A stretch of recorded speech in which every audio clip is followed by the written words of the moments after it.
Oh, this lighting is horrible. We gonna make it work, but this lighting is not amazing.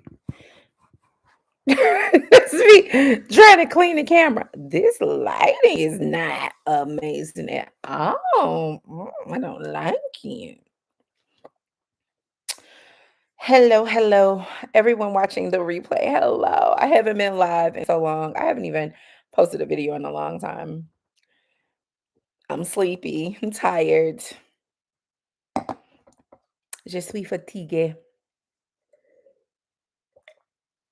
Bonjour, beautiful babe. Shorty do Miss Lily. Hello. Oh, you have a cold. Feel better. Let's see you being healed and breathing well and not being congested and all those things. I I feel like I'm definitely in wintertime. I feel like in wintertime I start getting sleepy about 6, really. But I was telling a friend earlier that I'll get sleepy and then go to bed, but not go to sleep. It's like my body just want to kind of slow down and get in the bed. So I was like, that's really, I've been trying to go live for 2 weeks, but I wanted to do a evening live. And it was just like, Stephanie, you start shutting down in the evening. And I just was like, you know what? We're going to have to do this from the bed. Like, I don't know what else to do. I wish the lighting was better, but I'm like, we gonna have to do it from the bed. Hello, hello. Lori, Coach Gentry. Hey, girl. Four cheese pasta. Nikki. Hey, girl. Wisdom. Adoring praise. Teray. Do the right thing. Good evening. I'm a subby, but never caught a love. You know, but I have been. Oh my God. You guys, please forgive me. I'm gonna like catch you guys up on things which will go hand in hand with like what I'm talking about today. Okay. Let me catch you up. I just want to give people time to like get in here, feel around. I have let me tell y'all something. My cup of dirt is not, it's from orange juice. So I decided I wanted to make me some a mimosa. Well, actually, have you guys tried the Snoop Dogg 19 Crimes sparkling wine? Listen, if you follow me on social media, you know I have been stuck on it for like a week now. Well, since the weekend. So that's that. And then I made some of the LaRue tea. And then I was like, let me just do a splash of orange juice too. So that's what you see. I wanted to do like a holiday mimosa. And so I used our cranberry. Oh, what was it? Child, I'm a little tipsy. Hold on. It's our cranberry apple. I'm like, wait, girl, you ain't got but one cranberry tea. Cranberry apple tea with a splash of orange juice. And you guys know wine glasses. This is about the amount you should fill it up. I'm not ashamed that it was up here and this is where we are. So if I'm talking a little bit crazy, okay. And just for the lesson, guys, you guys know you hold wine glasses by the stem, right? I don't know if you know that or not. You hold it by the stem. Actually, when you're at home, do what the hell you want to do. But if we want to talk about the proper way to hold, so you're going to make sure you do that. And the reason is because you don't want to warm the wine. This is not a champagne flute either. I do have one, but this is some like lush type stuff that I'm about to say. The little champagne flute didn't hold enough. And I knew that by the time I took like 3, 4 sips, it'll be gone. And then I couldn't go live with y'all. So I was like, we go pour it in the wine glass. That's what we gonna do. That's what I decided. Okay. So if you haven't tried the 19 Crimes Snoop Dogg sparkling wine, it is amazing. Hey Mo, it is amazing. So yeah, I'm a little tipsy, but that's fine. It's evening time. We loosey goosey. So where have I been? Here's the interesting thing. I've been wanting to come live for quite a while, and I talk to my friends quite often about this, and it is the sometimes I'll want to go live and then I'll get caught up doing other things. I get focused on other things and just never quite make it. And also the other thing is I've been in like deep manifesting mode. So outside of like people closest to me, I haven't been public. I post just enough on my other social media, and then I don't really post. And part of that is what I wanted to talk to you guys about today, because I feel like we're always talking about manifesting. We are always talking about creating. And the first thing we do is we go and we like shout it to the rooftop, and then we get in a space where everybody knows what we're creating, and we're out here like, okay guys, this is my goal, and we are just like telling it all. And I mean, we're all born manifestors, right? But since consciously co-creating, consciously manifesting, I've done it many different ways. And one thing that I know for sure is that I tend to create so much better, quicker when I shut up, when I'm quiet, when I am not around people, and when I go into my bubble. Not even about telling people about the manifestation, but being around people. And what we have come up with, me and friends, we've come up with is it's the energy of people. It's the energy, especially if you're an empath at all, picking up on the energy of other people's doubts, other people's fears, other people's belief systems that they have adopted, that unconsciously they're not trying to block you from anything. And they may not even be talking to you about anything that's going on with you. But energetically, it you miss nothing. I promise you miss nothing. I just start talking. Yes, keeping everything on mute, absolutely. It's energetically, it's in opposition of that which you are looking to manifest. So I first realized this probably 2011-ish, possibly 12. I'm leaning towards me and years sometimes, guys. It's like just like it'll be 1 o'clock 1 minute, and then 5 minutes later, it's 5 hours later. Years and hour like that sometimes. It's somewhere between 10 and 12. I remember having a conversation with a friend about something I wanted to manifest. And I knew with everything in me that it wasn't just possible, but that I would. Like I knew it. I didn't have any doubts. I didn't have any fears. And I was really excited going to this friend and talking about it. And she paused and she didn't say anything, but I felt her disbelief. I felt her trepidation. And granted, people mirror things to us, but that's not what I needed mirrored to me. People have a very hard time not putting their beliefs and thoughts into what it is that you're creating. So if you tell me, well, I can't say because I believe you can create anything. Like I'm gonna use this as an example, but you could call me and be like, I'm about to build an airplane with my hand. I'll be like, oh, okay, where we flying? Like that's just kind of how I roll. But we'll use this as an example. You come to me and you say that you are working on creating a company and you want to sell your company for $1 billion in 10 years. Like, what if I can't even see a million as a possibility? And then you tell me about your million. Instantly, my doubts, my fears about what's possible in general, but really about myself, I am going to put on you, well, $1 billion. How would you ever do that? People like us, and people love that when people like us don't create those things. People like us, people will take their doubts and their fears and literally pass it on to you. And it's real easy to say, well, no, I have so much confidence in what it is that I'm creating. I have so much belief in what it is that I'm creating that no one can talk me out of it. But I want you to recognize, and you may have heard me say this before, our minds are fertile. And so as soon as a belief hits your mind, you can instantly be like, no, that's not true. But if it mimics a core belief that already exists, it will begin to grow. like a weed. And you'll look up and a week later, a month later, 2 months later, you're doubting what it is that you said you want because our minds are fertile. So again, if if you have a fertile mind that your core belief system isn't of doubt about creating this billion-dollar company, maybe you grew up with healthy wealth consciousness. Maybe you grew up with parents who didn't financially have to struggle in any kind of way. You've never really experienced financial struggle.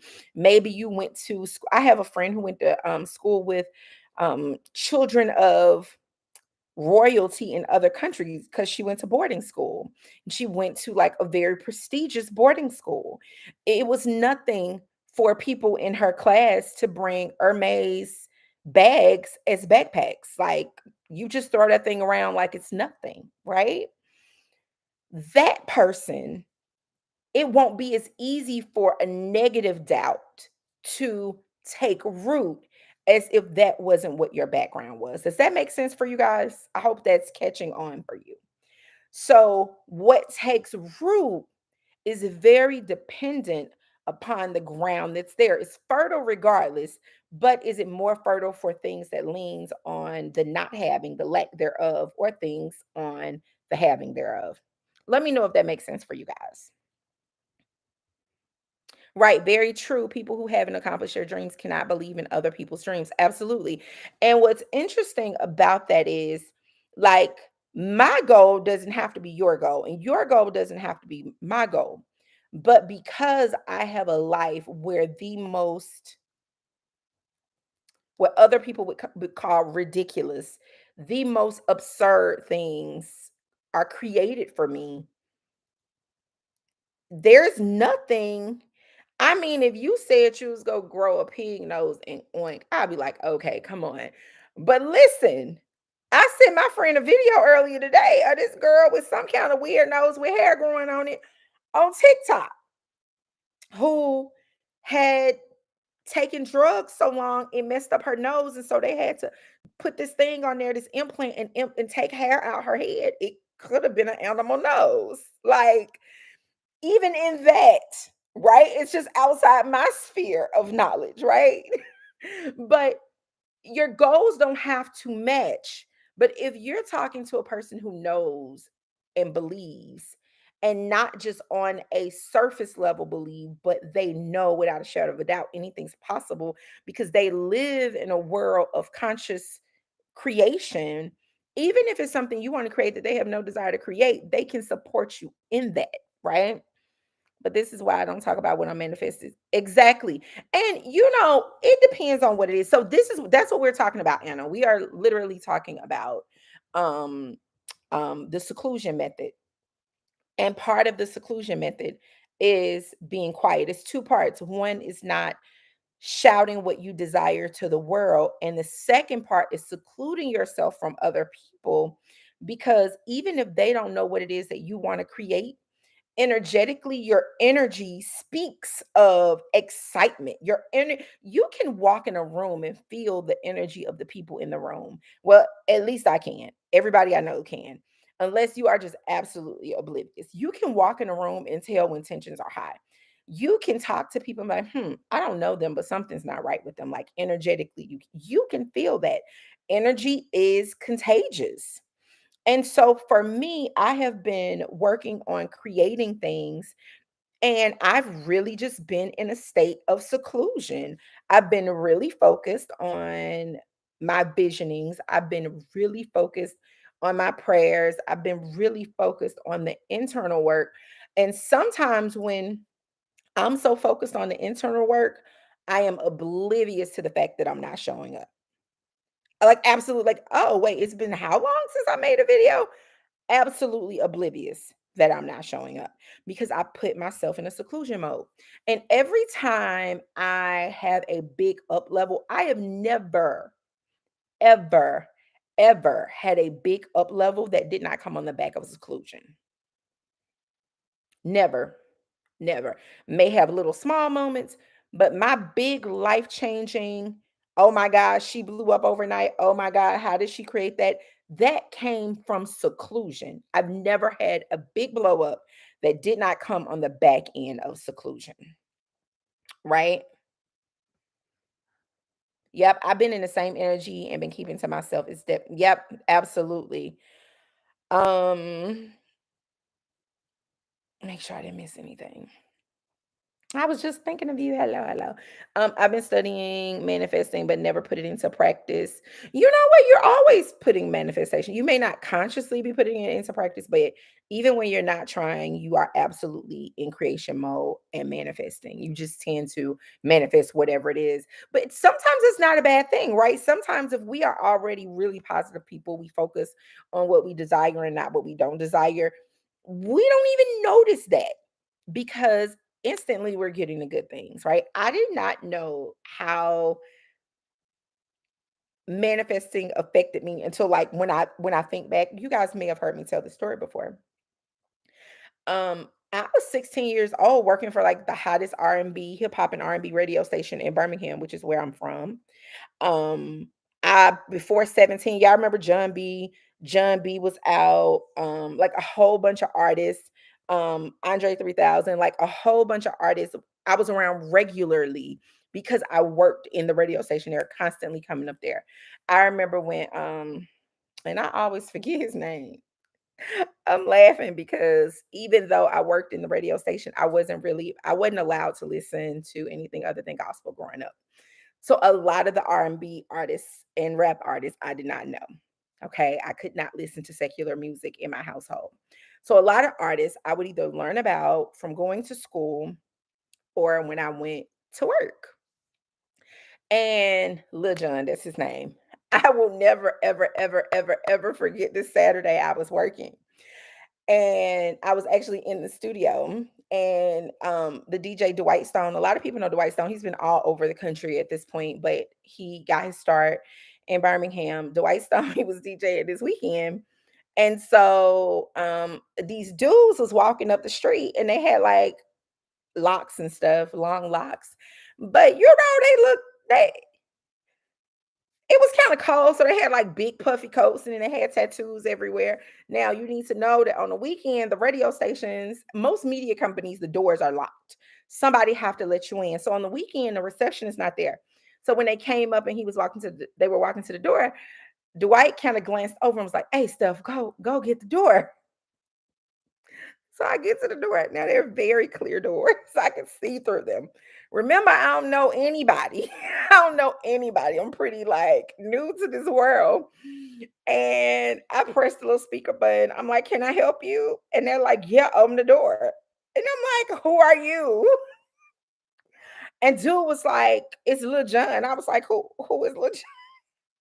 Now, at the time, Lil Jon had produced a whole lot of hits, and especially during that time, that was like really his moment.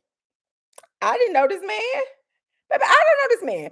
And what I know is that I work at this media company, and this door is locked. And if I let somebody in here and they do some crazy stuff, it's on me. I don't know, no Lil Jon. And so I guess he's his, but and they big and stuff. Like he little, but like the man was with him was real big. I don't know these. Like I'm laughing now because it is so embarrassing. And like even to this day, when I see any of them, they're like, "Oh, you the girl? Shut up." Yeah, I'm 40. I was a kid. I didn't think I don't know any better. So anyway, they out there hollering. And finally Dwight like peeped around the corner. He was like, "Open the damn door." I'm like, "Oh, you know them? Okay. Well, let me let these people in." And so I let him in and we go back. And it wasn't until he hopped on for the interview. I was like, "Oh, you that man that be making that loud noise?" Like, yeah, like and people listen, I was a very sheltered child. I was very sheltered. And so when you can only listen to gospel music, you don't know the people, okay? But you know who I knew? I knew Shirley Caesar. Shirley Caesar came to that tour. It was Shirley Caesar. Yes, the East Side Boys. Then I ended up dating the East Side Boy, but that's a whole other story. I was in college by that time, but don't that's whole other story. So I ended up really in the world. But yes. Um no, you I love that story. That story is very embarrassing, but it happened. And people keep saying, like, even then, like, how did you get these amazing jobs? I didn't know I couldn't. I mean, I knew I technically wasn't qualified for stuff, but I never really believed in being qualified. I believed that people would just choose me. I had this level of naivety. Like, people always talk about naivety like it is something bad, and I guess depending on what we're talking about, it is.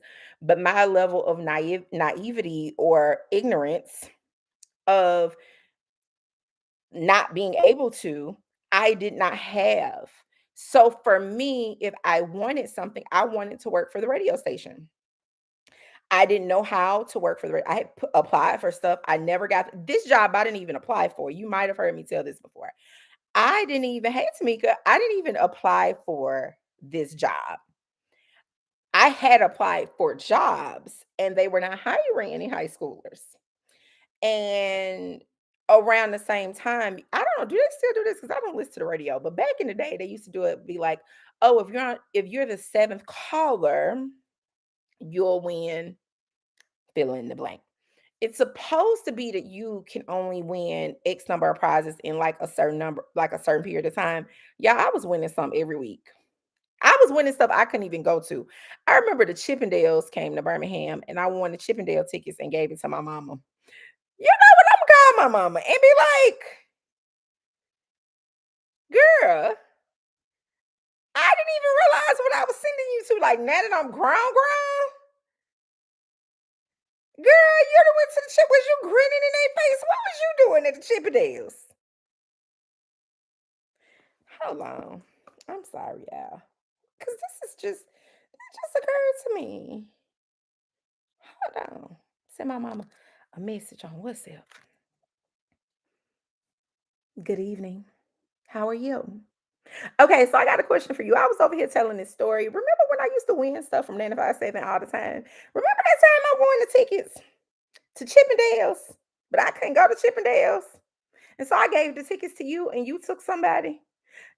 I don't know if it went to this very moment, I realized, I mean, I knew it was strippers.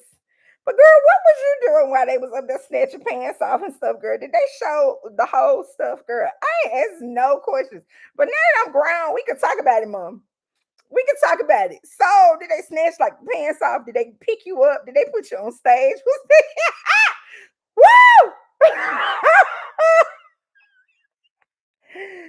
Whew.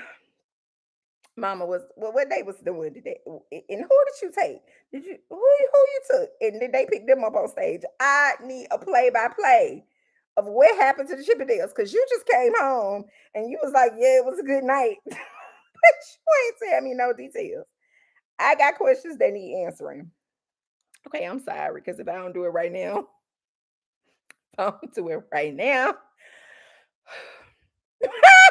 Monique.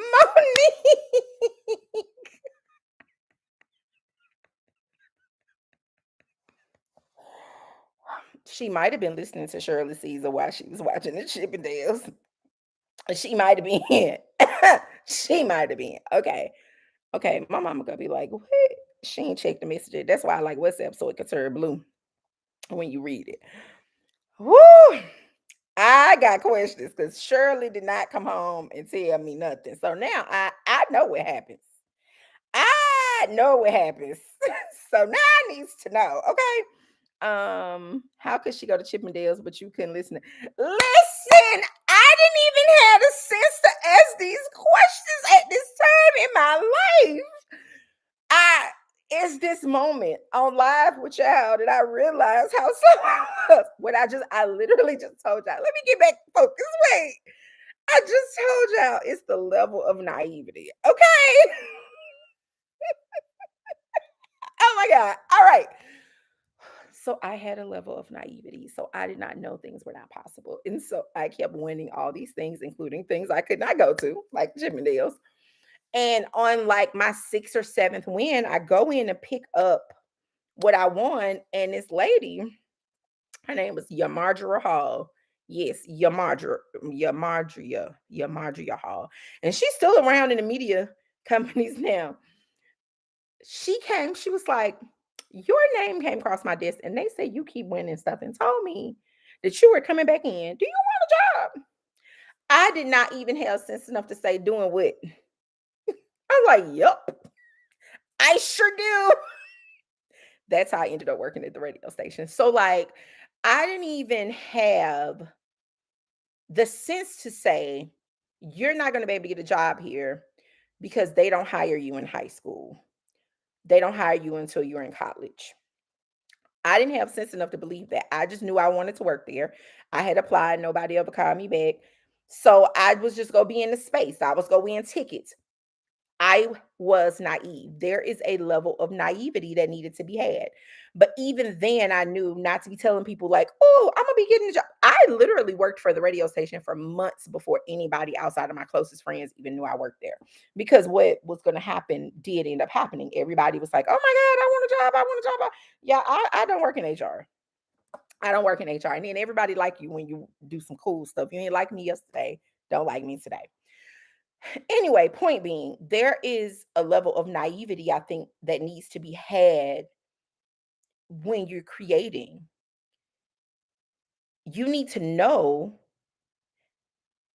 not that losing isn't possible, but losing isn't an option. Like it doesn't even come in your brain that you could not. Like I saw it when I was scrolling, somebody is manifesting a house.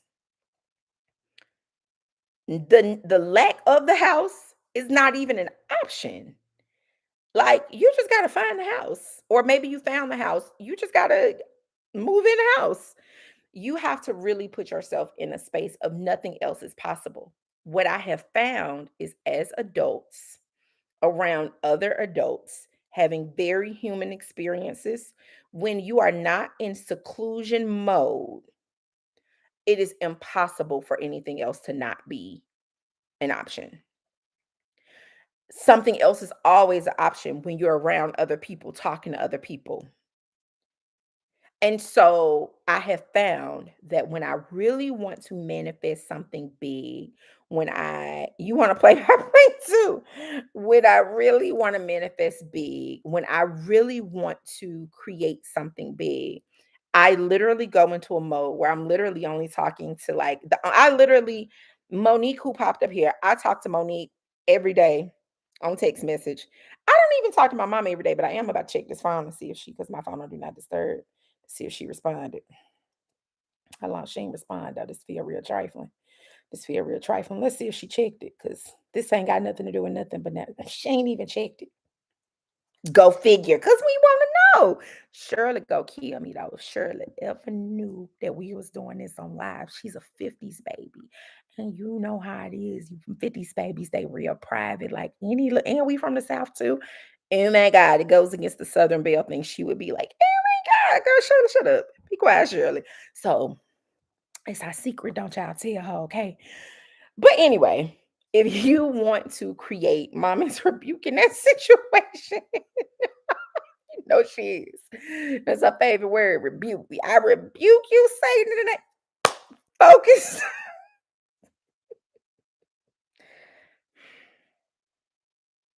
Yeah, I'm pulling it together. This is me pulling it together. I think I have too much dopamine right now. Let's get back on topic. Because I have a lot of y'all complain about the fact that I'm a rambler, and I am. And I am. But you know what? Within my rambling, you can learn a lot of lessons in my rambling. There's so many teachings and lessons in my rambling. Okay, so let's get back. So when you get to a space where you literally seclude yourself, it is you and your thoughts. Almost imagine like a box around you. It's you and a box, you and a box. And the only energy filling that box is yours. The only beliefs filling that box is yours. That's what's happening. When you start inviting other people into that box, into that room, into that space, your energy of the having of the thing is now mixed and cut with the energies of the other things that's entering the room, that's entering the box, that's entering the space. So it's a running joke amongst my friend. Well, it's not really a joke, it's the truth. I come home, I'll sit in my car in my garage. It's myself and my son. So it's not like I have a house full of people. I don't live with anybody. Don't nobody live with me other than my offspring. I will literally pick him up from school, come home. He comes in the house. 2 hours later, he'll peek in the garage. I'm like, you need something? He like, no, you in the car? I'm like, yeah. The car feels good to me. And I never really understood. And I've done that for years. I've sat in the car years. Never really understood it until recently. I realized the energy is contained in a small space. Yeah, I come in the house, the whole house mine. I'm fine. But the energy is contained in this space, mine, just mine, no one else's. It's not the car. Because one day I pulled up at home and I looked at Kate and I was like, all right, you'll take blah blah. And he was like, yeah. This man took whatever it was in the house and came back to the car and sat in the passenger seat and closed the door. And I looked at him and he looked at me and I looked at him and he looked at me. And I was like, what you want? And he was like, nothing. It feel good sitting in the car. So you mean to tell me nobody lives in this house but me and you? So we gonna sit in the car together? It's like, yeah. I was like, well, that's what we gonna do. And I sat in the car, but the energy felt different. It did feel different. It's very true. The energy felt different. It's because this energy is contained, and even he felt it. It's been moments I couldn't find Caden in the car. I never should have let him know my secret of the car. Anyway, I'll not be able to find Caden anywhere in this house. And I'll go downstairs and turn the light on in the garage. And he's sitting in the passenger seat, just sitting. I'm like, you okay? He like, yeah, it was comfortable in here. I was like, Jesus, this child is mine. This is my child. It's my child. He has adopted that same thing, like quaint, tight space. When I was a little girl, I used to go sit in the closet and I wasn't scared or anything. It wasn't like violence or anything going on in my house. I liked my closet. It was a small space. It's energy contained. Think of it like that when we're talking about seclusion. When you seclude yourself, it's you in your space and just the belief systems and consciousness of you. You're not allowing in your best friend. You're not allowing in your parents. You're not allowing in the internet. You're not allowing in anybody outside of like having to work and stuff, like things that you just have to do as a part of like every day. We're adults. Outside of that, it's you. That's the space I've been in, is a space of seclusion. Seclusion is very powerful when you are creating something big. Pulling yourself and your energy and your belief and your consciousness into a quantum realm where only you exist. You sitting with you in that realm where you are already the version of who you are. That's why seclusion works. Even if, I hear people say all the time, I'm not good with visualization. Visualization takes practice. Stop saying you're not good with visualization, even if you need to start with, I'm getting better and better every day with my visualization. Every day I'm able to see a little bit more. I am getting better and better with my visualization every day. Every single day, I'm getting better and better. Even if you start in that space. But if you can't do that, sitting in just the belief of your own energy bubble, that's a good way to put it. It's your energy bubble. And giving yourself affirmations. I hear people talk all the time. I saw somebody the other day and they were like, affirmations just don't work. And it's like, well, yeah, if you think just saying that works, if you don't have the consciousness to know that what the affirmations do is slowly by slowly, daily by daily, moment by moment, is working to shift your subconscious beliefs. It doesn't happen overnight unless there's zero resistance. If there's zero resistance, it will work overnight. That's why negative things, negative beliefs you can pick up like that. Because for whatever reason, I don't actually know the answer to this. Negative beliefs we tend to have very few, very little resistance to, right? Let's see. I love your rambling makes learning even more fun. I feel this. I love to sit in a warm shower, meditate. Yes. I sit in my truck in my driveway all the time, leaving my kids in the house till they venture out looking for me. And what do you want? Judy, I don't even know what they be wrong. What you want? Why you looking for me? What you want with me? Yes, I say what you want. What why you okay, what you want? What you want? I do the same thing. I feel like I can see my thoughts through when I'm chilling in the car alone. It's so much power to the energy being contained, to the energy bubble that exists. There's so much that's happening there. Now, this is the catch. This is the catch. Do not get into a moment of seclusion if what you're thinking about and focusing on is not what you want. Because it's also easy to go there and then be in a state of anxiety, in a state of depression. It works both ways, guys. It works both ways. That same seclusion method, you can find yourself unconsciously in a seclusion, and then you're in dealing with mental health stuff. Again, your depression and anxiety, and your worry and your lack, and all those things. I'm talking about conscious seclusion where in that you are choosing the beliefs that support you. Let me tell you what's interesting, or the thoughts that support you, because it takes thoughts long enough over a period of time to become a belief. Thoughts long enough over a period of time to become a belief. The longer you choose a thought, the quicker it'll become a belief. The longer you choose a thought, the quicker it becomes a belief. So that means that your thought has to be conscious for a period of time. You have to consciously choose thoughts for a period of time. Does this make sense to you guys? Right? So people feel like, oh, I'm just going to think this once and it's going to happen. And it's like, no, this has to be something that your input, your conscious input of thoughts has to outweigh the thoughts in opposition. When we talk about like the enemy, like in church, I told y'all I couldn't listen to secular music. So to tell you kind of household I grew up in, except my mama did go see the Chippendales at the time. But did I know she did? I don't know what else happened. But I grew up in a household where like I couldn't do anything really. I was to be like this good Christian girl.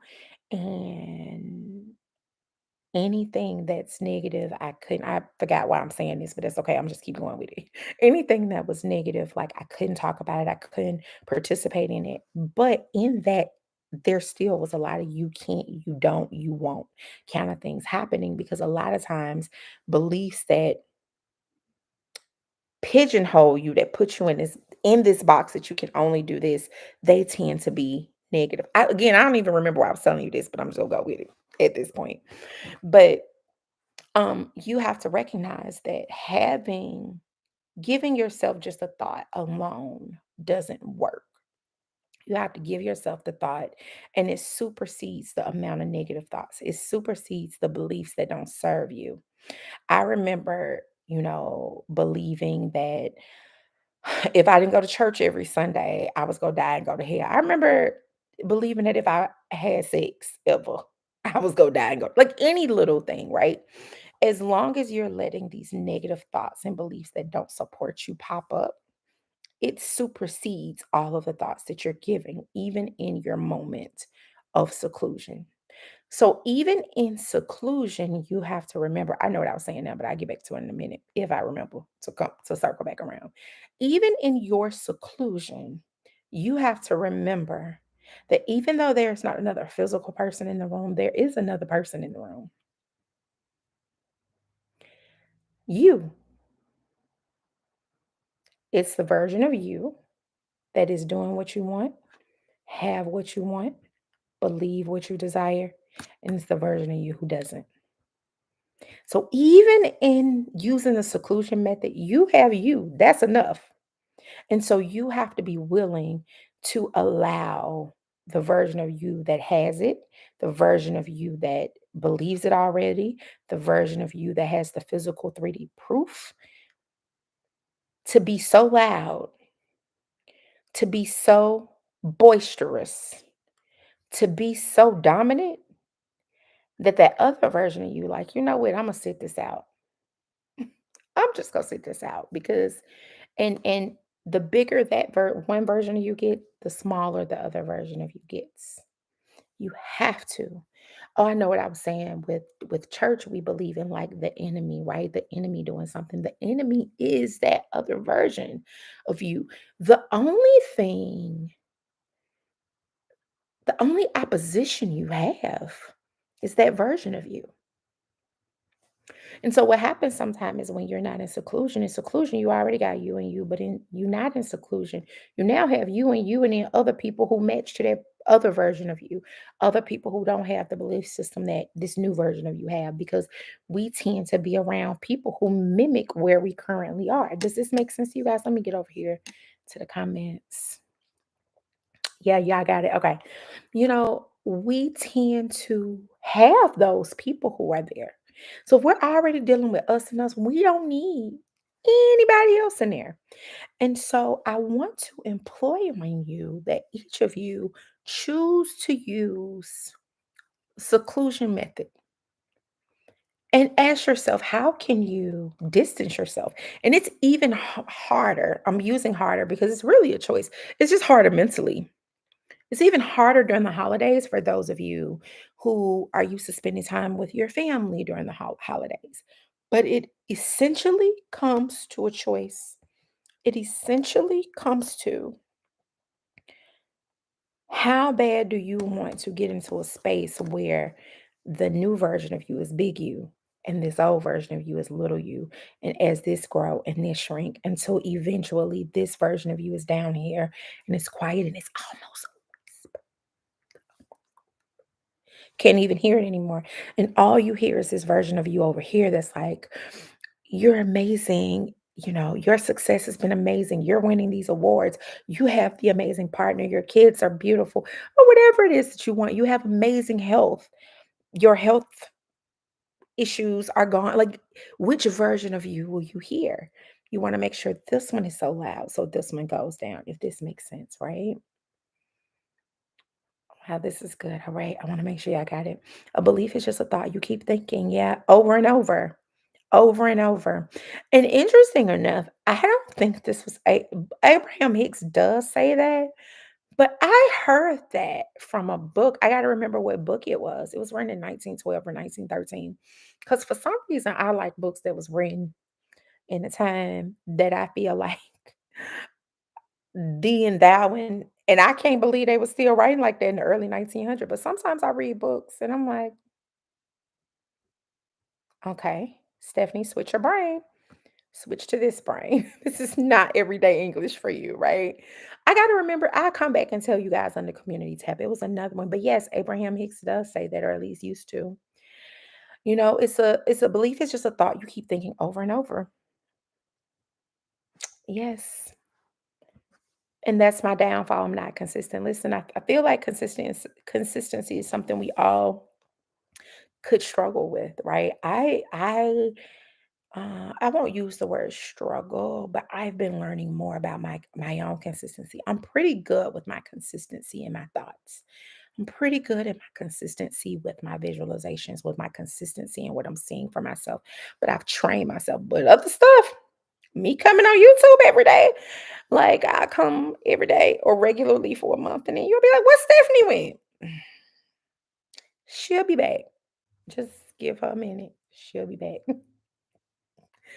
I'm never too far. If you follow me on Instagram and Facebook, you know I'm always around. And of course, if you're in the School of Quantum Living, you see me regularly anyway. But when it comes to like being out here, yeah, I disappear sometimes. It's my consistency, but I'm working on that. I can do this in the car every single time I come home from anywhere. This confirmed why it's my go-to space. It's your safe space. It's your safe space. It's just you. Now, why do we choose the car as our safe space or a closet or whatever as our safe space, our sacred space? And we don't recognize that when we're looking to create more, everywhere we need to make this our regular, that everywhere is our safe space. You need to be mindful of who you answer the phone for, the social media you're scrolling, the things you're watching on TV, the conversations you're having. I don't want to have conversations where I'm not laughing. And me and my friends are silly. Let me be clear. The way I was laughing about that Chippendale situation, speaking of Chippendale, not me. Y'all, she ain't responded yet. She's so trifling. Surely trifling. Any other time, she'll be right on it. Wouldn't it be funny if she was watching me though? Wouldn't it be funny? She'd be like, I'm not answering you. I can tell my business. Anyway, if you're late, sorry. My Bible Belt Christian mama. Anyway, we need to recognize that we deserve that same experience of the car in all areas of our life. That's the energy you want to bring to all areas of your life. And most of us unconsciously do it. Like I said, I've been doing it since I was a child, but it started with the closet. It's been moments. I used to get under the bed too. That was another one. I don't know. It's energy contained. It felt good for me. This work is life changing. Thank you. You're so welcome, Jackie. Um, let's see. Your rambling is fun and you always make the point eventually. You're right. I get there eventually. Are you an Aquarius? I do the same. I am February 6th. Aquarius Sun, Leo Moon. Do you believe meditation is absolutely necessary to manifest? No, but I do believe meditation really helps with learning to quiet the mind because a lot of times what happens is you people really struggle with getting their subconscious beliefs to quiet as long as they're still coming in, that tends to be a problem. And so meditation helps with you learning to quiet the mind. So if that's something you struggle with, it'll help. But I don't think it's necessary, but it definitely helps. Very refreshing story. How do you stay motivated during those tough times? I don't believe in tough times, which may sound crazy. Like people hate my answers sometimes, but kind of stick with me. Then we have challenging moments, but ultimately, I could be delusional. Stick with me. I believe in being delusional, guys. I think we should all be delusional to a certain extent.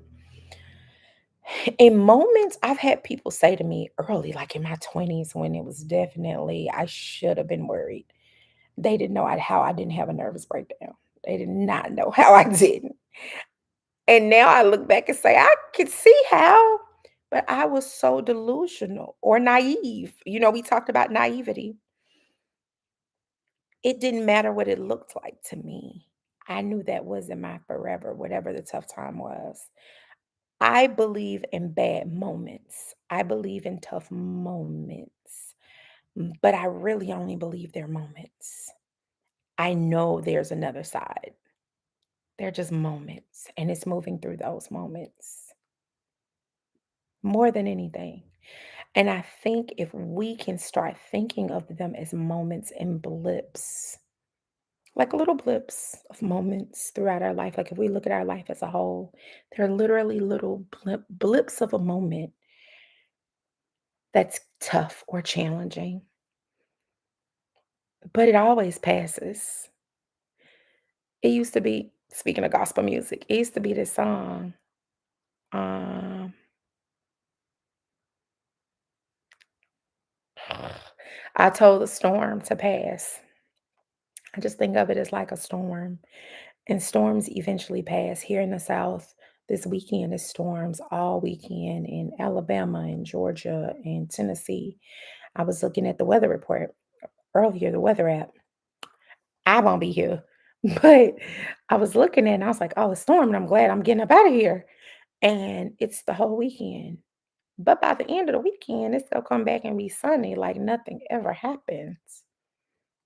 And I think that's the beautiful thing about hard moments, challenging moments, is they do roll away. Think of them just like it's rain. But then ask yourself, what can I do in the moments of rain that still work me towards what I desire when that sun comes out? So you may not be able to go outside and work outside in the rain, but what can you do inside? What can you do that supports you mentally? What can you do that supports you spiritually? I think being here helps, right? Tough times, tough moments. In those tough moments, how can you find your dopamine? How can you find your glory in those moments? How can you find that? And it's connecting with people who pour into you. It's connecting to words that pour into you. It is reading things that pour into you and provide you encouragement. It is staying focused on what you truly want and not the storm. It's interesting because even in a storm, you can find beautiful things in a storm. You know,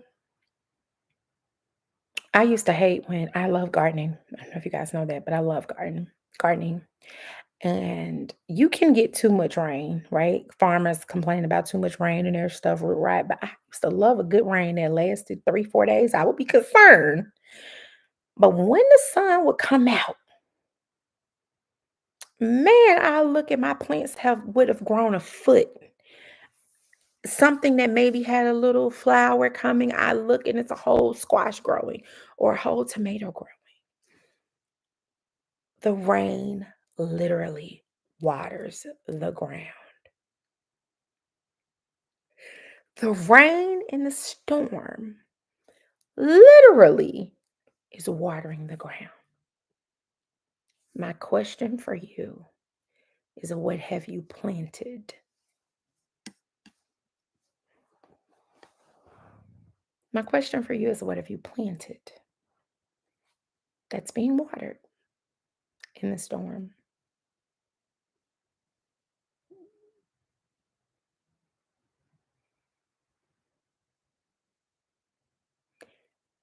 And in the storm, the plants, whatever's planted, the squash, the tomato plant, the okra, whatever, it doesn't stop being a squash. It doesn't stop being a tomato. It doesn't stop being an okra. It doesn't stop being, a pear tree. It don't stop being. Yeah, me saying a pear tree made me want to sing that Christmas song. So that was me fighting my brain. Um, then stop it from being a pear tree or apple tree or orange tree. Some of you forget who you are in a storm. Some of you forget what you've planted in the storm. And in the storm is when you find out who you really are. In the storm is when you find out what you've really planted. When you've planted a seed, there's a time for it to begin growing. So the storm is really just a seedling time while it grows before it breaks the surface. Hold your focus. And you know what? I don't know, it's been a year probably. I did a good live stream on that. Maybe earlier this year. Really good live stream with gardening analogies because for whatever reason, I like the gardening analogies. I love them. Denisha, did I say that right? Denisha? Denish? Denish. Either way, I am putting together a summer camp.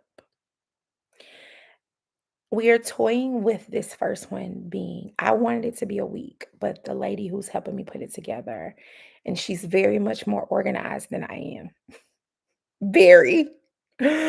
Um, she was like, "You ever thought about doing a weekend for the first time?" And she may be right. So we are working on a summer camp for adults. And hopefully within a couple months, we'll have the details. Again, not sure if it's going to be a weekend or a week. I was pushing for a week because I was thinking like real summer camp, but for grown folks with a little lake out there, like a whole thing. But we're pouring into each other. You make beautiful connections. I invite friends out who can talk to you on all different subjects. And of course, we do a whole lot of manifestation conversations. So That's been in the works for like a few weeks now, and we actually just did a powwow on that before Thanksgiving. So yeah, I'll keep you posted. And I this is my first time saying something publicly. I've only said it inside of the school that we were doing it. And I'm thinking about if I can figure out a way to make it happen financially for the people, is doing like a handful of scholarships for teenagers. Just a hand, like I mean a handful, like 3 to 5, like older teenagers. Not nobody that nobody gotta watch because I can't watch a child. I can't do it. I can't do it. Can't do it. The parent might want to come too. Parent might want to have to pay a ticket. But I always feel like, pouring into, if I knew at 17, 18, 16, oh man, I would have had it so much sooner. Oh, so yeah, but if you recognize what a storm is, we always think of storm as bad, but man, as long as your storm ain't lasting for 3, 4, 5 weeks, now your farm only get into trouble when it had been raining every day for a month. You got a problem. Storms don't last that long. I can guarantee you, most of you can look back on your life and think of a moment where something was happening that you felt like, oh my God, this is the worst. Even if it's just a breakup, I feel like breakups feel horrible and you feel like it lasts forever. And then you look back on it and you like, "Child, that was nothing. That was quick. Like that was nothing. I don't even know why I was that upset about whatever was going on." Because it feels like it's lasting a long time while you're in it. While you're in it. Right. Tell the kids to pack my lunch. Right. And that's why, so if I do a week, I would probably let the kid, like, if I really want to do a week, we're gonna have to work on a week.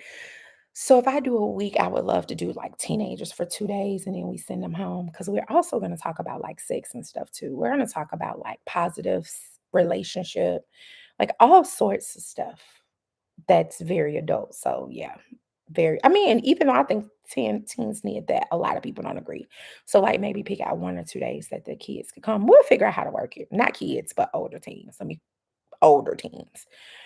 Um, but yeah, like I think if we think back on the moments in our life that we felt like they were so horrible, and you're like, actually, they weren't. I think about even when I was in the air mattress that had the little hole in it. And I used to wake up every day on the floor. And me and my son, he was like 3, 2, 3, and we picnicking in a dining room because I didn't have a dining room table, but he just thought we were having picnics back during that time. In the midst of, it was like, oh my goodness, why does this feel so hard? But like when I got to the other side of it, I was like, that didn't, it was a few months, but it wasn't, and it wasn't all horrible, was it? But in it, it feels like it, you know? There is no storm that goes uninterrupted. We think it is, but there is no storm that's uninterrupted for years. There have been moments that the sun came out. There have been days that the sun came out. Uninterrupted, you had a storm uninterrupted for years. That means you didn't have one good day. You didn't pay no bills. You ain't eat. You ain't had clothes on your back. See, when we can find where the sun has shone in, yeah. When we can find where the sun has shone in, that's where we find our gratitude. That even in the midst, it wasn't fun for me to be on the floor when I woke up in the morning. The floor is very hard. And so to be on an air mattress when you go to sleep, to being on the floor, your back hurting, that wasn't fun. I wasn't fun. But you know what I was grateful for? I was in a cool place in Dallas, Texas in the summertime when it was 100 and some degrees outside. I had my roof. And I had air conditioning. I had water to shower. I had soap. And we had food.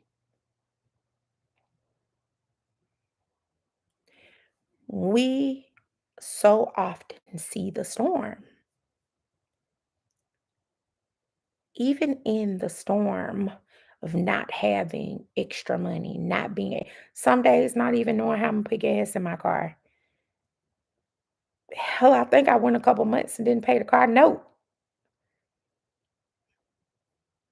I could still find something. When we only see the storm and we don't see the beautiful flowers created. And I even think about things that every time I thought I lost something, we can call that a storm. Every time I thought I lost something, whether it was a home, whether it was a car, whether it was a man, I always got better. It always was something that forced me to pivot. It always was something that forced me to look at something different. And ultimately, the pivot that it forced is what the storm stopping and the beautiful flower being there is, or the storm stopping and the tomato now has fruited.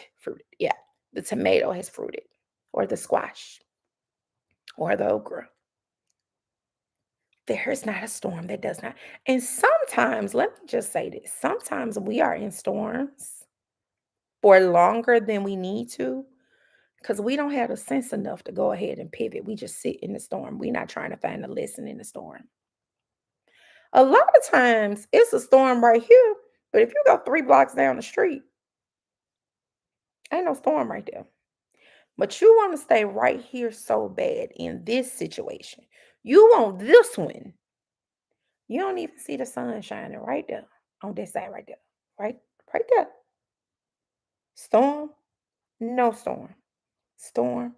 But we will some over here makes us think we gotta stay in this situation. I said this on Facebook earlier today.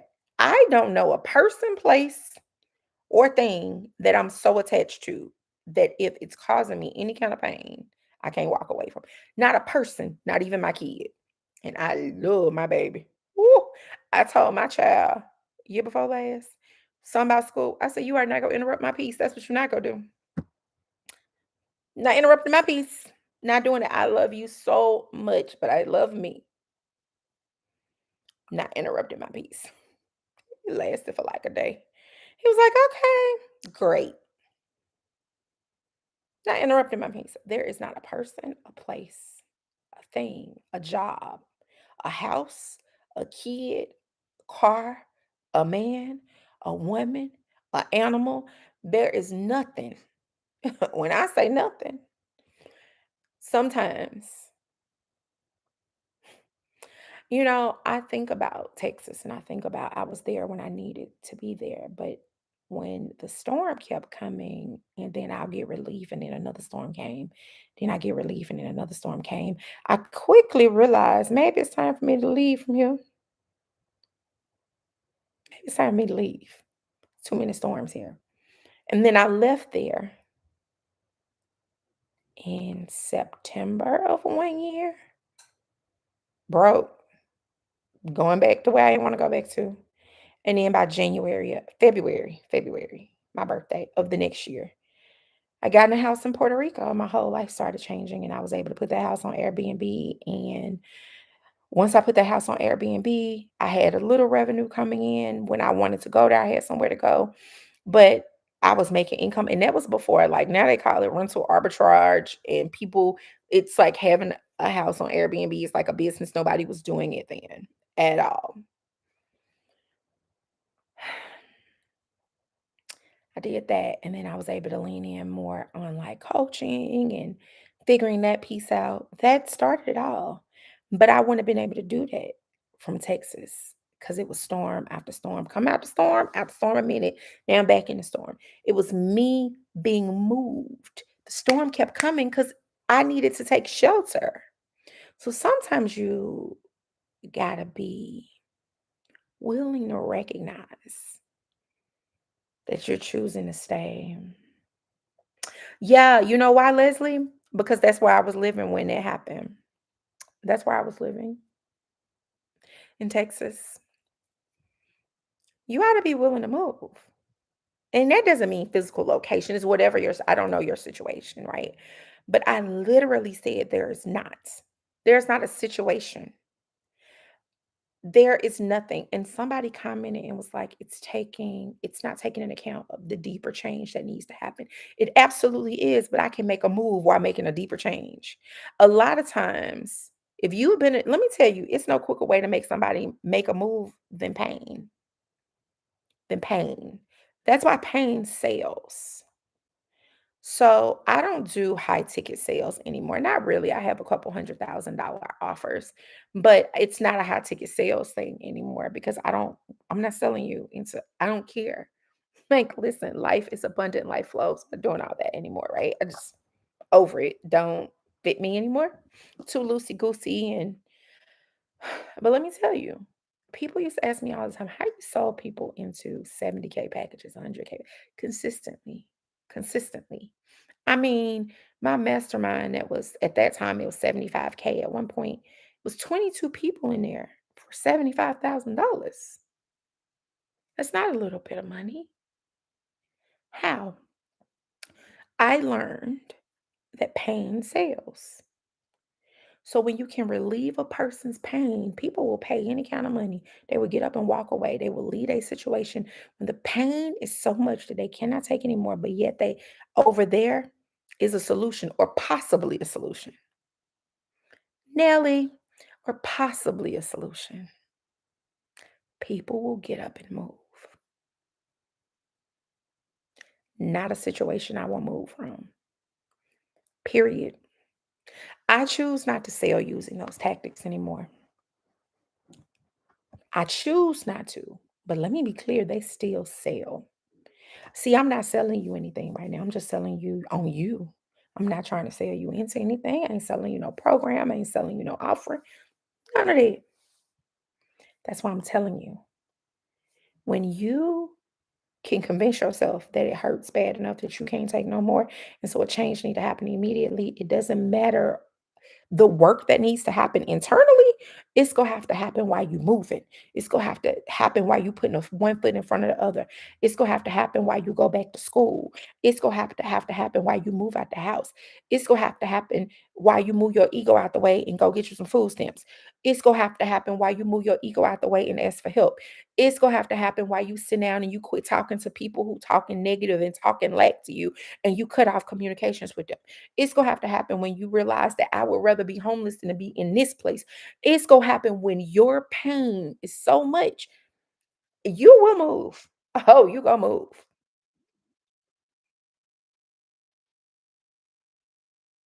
Or something wrong with you. And I hate to say that like that, but there are some people who are addicted to the pain. I ain't even talking to you. I'm talking to people who know some hurt, who know that that version of them, it's creating situations and places and people and things that it doesn't want. And you want to change so bad. It hurts to remain who you are. Complacency hurts me when I look up and I realize, okay, because I have these moments and I maybe battle's the wrong word, but I'm gonna use it for the sake of this conversation. I battle with, I'm always on constant upward mobility. I'm always thinking better, better, and battle with being still and protecting and loving where I am. Kind of go back and forth. So I created this thing for myself, just within myself, for myself, is that I can stay where I am and be present in the moment until being present is no longer comfortable. The timing, it's no week, it's not a month, it's not a year. And that's really been working for me. What I feel like checking in with my emotions. So when I check in with my emotions and say, hmm, this doesn't feel comfortable anymore. Like, I live a beautiful life. I'm happy. It's good. But now I feel like I'm supposed to be doing something different and allowing myself to do that. I will move. I no longer have to get to a space where it's painful, like I'm crying. It's painful, like I'm sad or depressed. Oh, it's my part. Yeah, I can't somehow hold my head down. I'm like, yeah, why I look bald? It's my part. Okay, it was bothering me right there.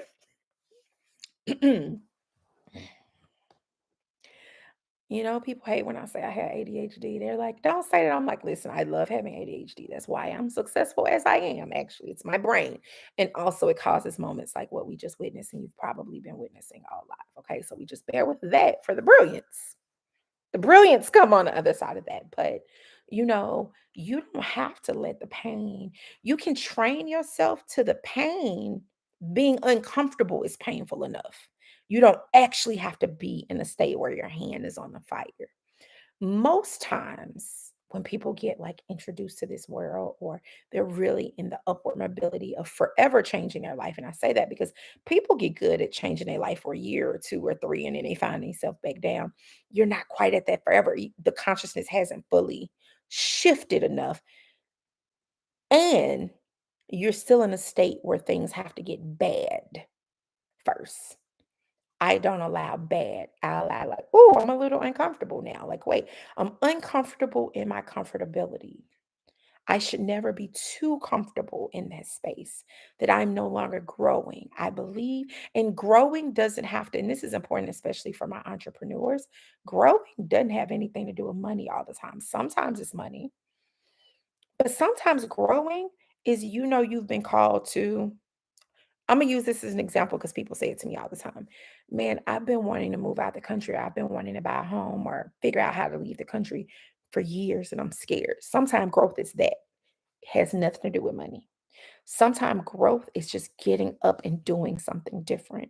And so I no longer have to wait for things in my life to get so painful that I have to move.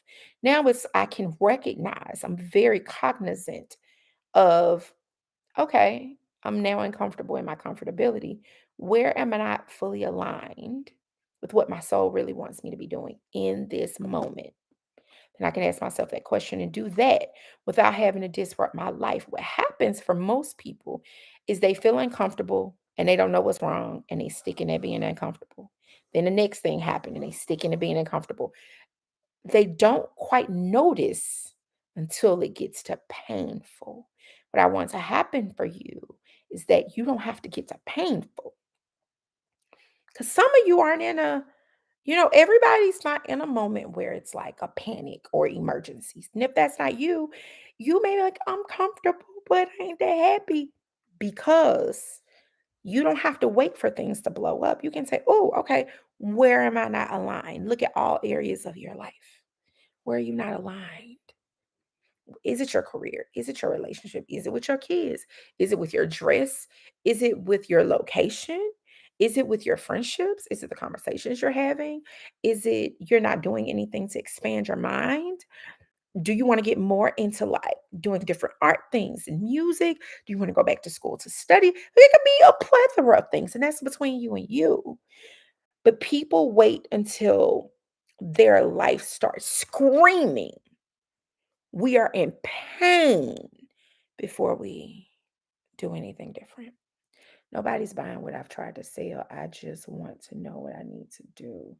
So I'm ready for winters in Switzerland and summers in the south of France. I'm all right. No one's buying what I'm trying to sell. No one's buying what. Did you mean it right there? Or did you mean no one has bought, like past tense? No one's bought what I've been selling, but it's still available for sale. And it's still people who can buy. No one's bought, but imagine all the people. No, no one's bought. But that means you are literally speaking over your present and your future. I'm fine with you speaking on the past. Okay, well, ain't nobody about that was yesterday. Yesterday don't even exist no more. It's over. You can't go back to it. People are behind. Right now, people are looking at what it is I have to offer and people want it. And the more you get aligned with that, because let me just tell you, and kind of moving out of this spiritual talk and out of this creation talk, Just moving on the business side for a minute. When people ain't buying, it's because you have not effectively communicated what it is that they should buy and why they should buy it. That being said, when you get in a space of people are buying and they're happy with what it is you're selling, happy with what you're doing, and you really align with that, what you need to do will come. The people who can help you figure out what you need to do will come. You'll open YouTube and you'll be like, wait, how did this video get here? It will literally fall in your lap. So you've got to quit saying it's not both, unless you want it to be. How are we speaking on the future? And the future is 5 seconds from now. How are we speaking on that? That nobody's buying, nobody's bought. But somebody can buy in 5 minutes. It could be somebody right now who want to buy, but the energy of nobody's buying, nobody will want to buy. So we got to shift that first.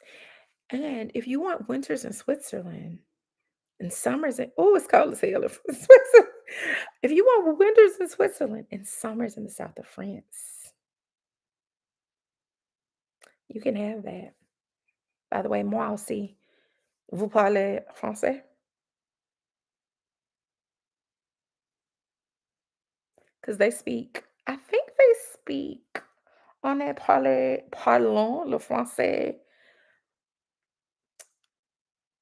Oui. Okay. I thought so. I thought they spoke French in Switzerland. That's fun. Okay, I go, maybe I should hop the train and come visit you in the winters. I could hop the train. We could meet for coffee, but you can have that. Nothing's stopping you from having that, except the fact that you need to start looking for your place. You can plan to have your winter 2023 be in Switzerland. You can plan to have your summer 2023 in France. South of France is so affordable too. Like, affordable is relative, but it's not like being in Paris in the city, right? It's so affordable. Just got to get you there. It's always a way. I've told you guys this story a million times of me literally not having any money and buying one way tickets to Sicily. I bought the tickets first. I didn't have the money to rent the house for the month. We hopped out on a wing and a prayer, me and a kid. So I don't let people use being a parent as an excuse. It's never an excuse. Now my kid's older now, so it's a little bit more of an excuse. It's the only reason I'm not going full time. But my kid already know, okay, pack your stuff. We finna go. I'm not going full time because now we talking about girlfriends and his friend circle, and we only have 2 more years. And like as long as I can go back and forth, we're happy. But especially when they're young, baby, we finna go. We're leaving. I remember leaving with no money. My whole life changed when I jumped out that plane. Jumping out the plane was buying the ticket, and then everything started falling in place for me to have the money to pay for the house, which I didn't get to a couple days before I left. So much so that they actually did not have the wire because we had to wire the money at the time. They did not have the wire when I got there, but my mom wired it for me. I put the money in her account. She wired it for me. And so she was able to send a copy of the paperwork showing the money was wired. And so I got there and they didn't have their money, but since they had their paperwork, they let me stay within 2 weeks. And my program was full. And you have to step first. You have to step first. And nothing in me said, Stephanie, this made like when I think back again, we're talking about naivety, being naive. I was very naive. And yet me being naive works. Now I'm like conscious naivety. Like I don't even know that failure exists. A lot of times we are so attached to the idea of failure. And a little bit Lotus concierge, Lotus, I believe you believe that failure can exist for you. The reason I say that is you said no one's buying, and I asked you in the past or in the future, and you said, or the present and future, you said both. That means that you believe in failure. You have to let failure not be an option for you. And I have a thing. I don't believe in a failure for me, but failure exists for whoever else think. Failure exists. If I was talking to my son about something, I was like, actually, failure doesn't exist. And he was like, but it does. And I said, well, if you choose to let failure exist, then okay, you're it exists for you. And he was like, it doesn't exist for you. And I was like, no, it doesn't. It may look like things don't work out today. And then you look back and you're like, how did you pull that rabbit out of that? I didn't. Failure doesn't exist. And so even though it appeared that that door closed because seven doors opened right here. So nothing really closed on me. We was just only looking at that one. But it was eight doors available. One of the eight closed, which left seven open. So where are we looking? Does that make sense? You guys are quiet in the chat. Quiet in the chat, quiet in the chat. Oh, that remind me. Let me do a little sip because of my little last little corner.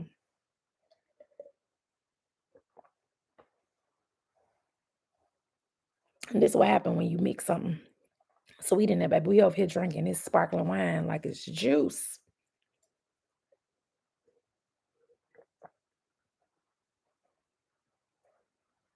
I don't know what I'm dancing to because ain't no music.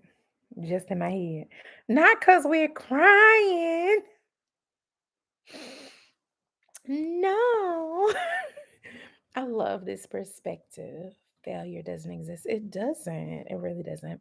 I'm a massage therapist who's been out of work since June due to my back. I'm trying to start over, but it's very hard. My spirit is broken to this as well. It's losing both parents. Let me ask you, I'm planning to move to Italy as well. I have a goal in it. Nick, did I pronounce that correctly?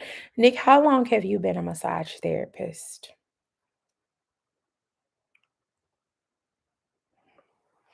How beautiful just joined. Never heard of the seclusion method. Definitely be watching. And listen, happy and heavenly. We have talked about a million things. Okay. Just bear with us. This has been a very ADHD-ish conversation with so many jewels in there. So yeah. I'm soaking up the knowledge. Oh, we're taking in the wisdom. Okay, got it, got it. What am I drinking? So I guess we'll call it a mimosa. It is the 19 Crimes Snoop Dogg, the one with Snoop Dogg on it, sparkling wine. And so let me tell you about it. Off subject while y'all type. Let me tell you about it, and we'll hop back in.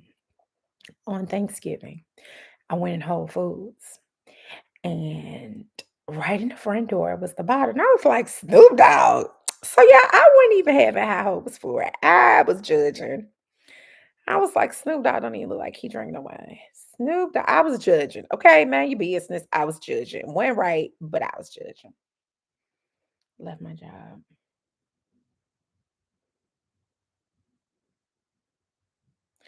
So did you hurt your back in 2017 or what did you do in 2017? Nick.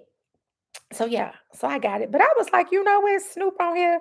I'ma support Snoop. It's 15.99.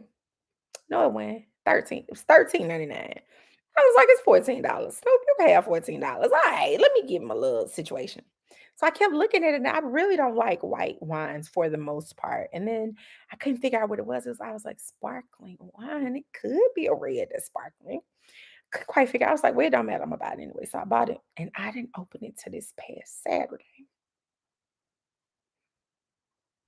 As soon as I opened it and it popped off, I was like, oh, it smells like champagne. It smells like a brute. But you can't call it champagne unless it was from the Champagne region of France. So it's champagne, just not from Champagne region, okay? So I poured in a glass, a champagne flute, not in a wine glass. It was in what it was supposed to be, a champagne flute. And I sipped it because at home I sometimes like to be the bougie bitch that I am. So I was here with my little champagne flute and I sipped it. And I wasn't expecting a lot, but I was like, just drink it, girl. You bought it. And I took that sip and I said, oh, wait a minute. And I took another sip and I was like, so no, you did this stuff. So by Sunday, that bottle was gone. So Monday, yesterday, I went and bought two more bottles. The other bottle in the refrigerator unopened. I'm not ashamed. I'm not ashamed. I'm not, okay? It's the weekend. And then I can drink all day if I want to. I can day drink if I want to. Anyway. So when I got the one yesterday, I was looking, I had the tea, that cranberry apple Lahore 1680, which is my brand, and it's very festive. And I usually make a mulled wine with that. So I was like, I wonder what it'll taste like in the champagne. So I added it to the champagne and it hit. Then the next glass. So blame me drinking this much. I'm testing.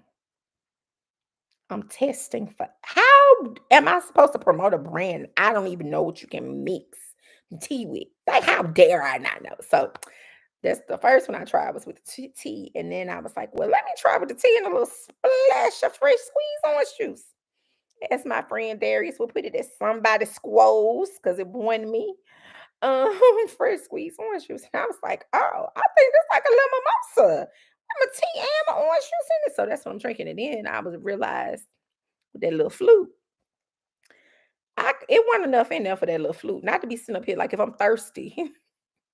So I had to go get a real wine glass to quench my thirst.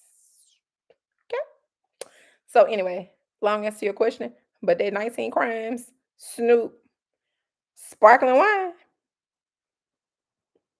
Yeah, I'm going to visit one of my friends this weekend, and I am taking her a bottle. I just feel like she need to know too. Just want everybody to get. I was really shocked.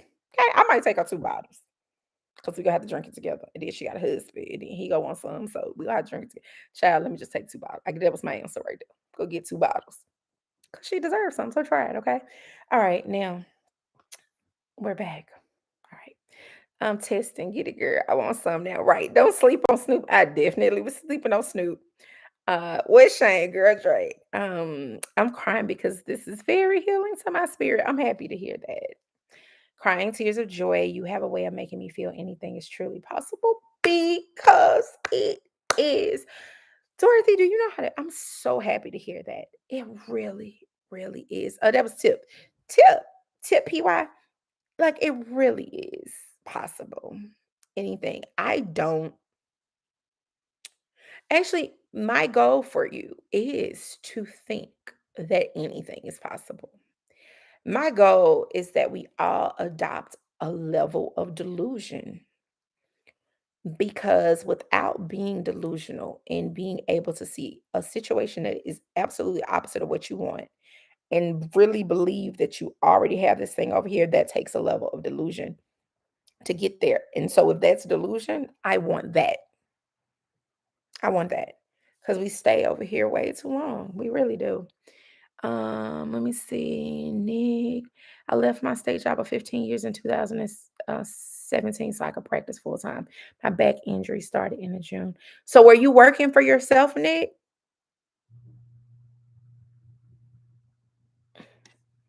See, Nick, I can stick to for me to be so scatterbrained, I somehow can stick to a conversation. I don't know how. I'm remembering what we're doing. But yeah, were you working for yourself since 2017? Were you working as a massage therapist for someone else? Like, what were you doing? Eyes wide open to all the other doors at this time. What is for me will come to pass in divine timing. This is so good. I'm relaxing in the bed and taking it all in. I love that. Nelly was just about to ask what you're dancing to. The song in my mind, okay? Girl, I was dancing to the song in my mind.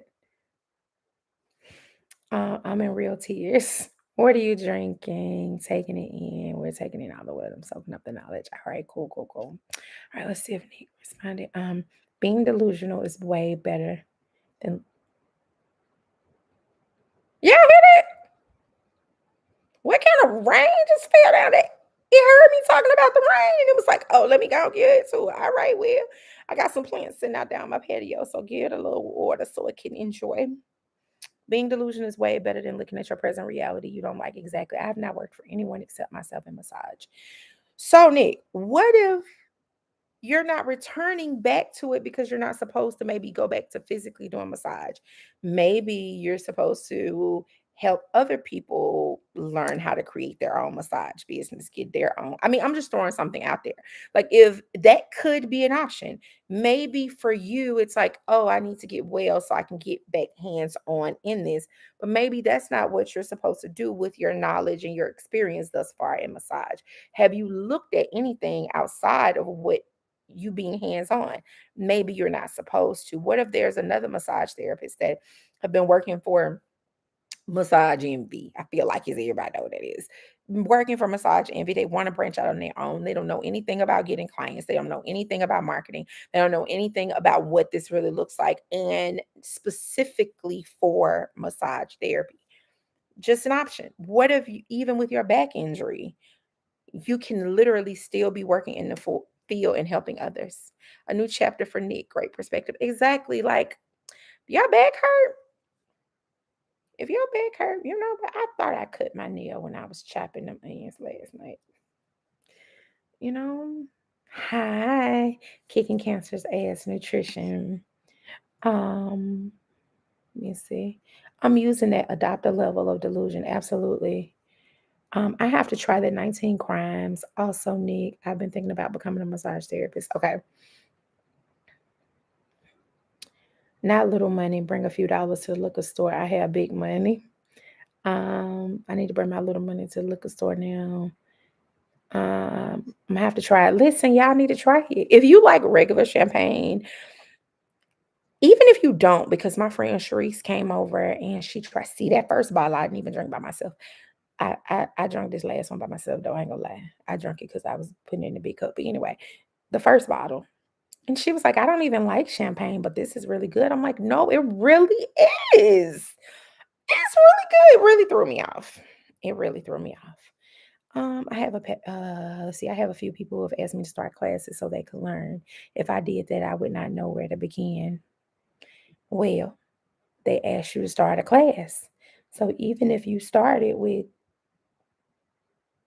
getting on Zoom, getting on PayPal or Stripe or wherever and making a payment link, deciding what you want to charge, and then getting on Zoom and doing it. 111 in the chat. Hey. And then getting on Zoom and doing it. You start by doing. I think we tend to find a way to overthink. We literally find ways to overthink it. Start there. When I started coaching, I didn't even really know what coaching was.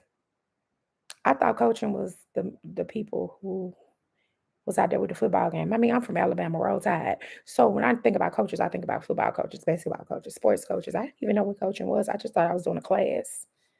It was a while before I knew I was a coach. Just do a class. Find a price, let them pay it, hop on there.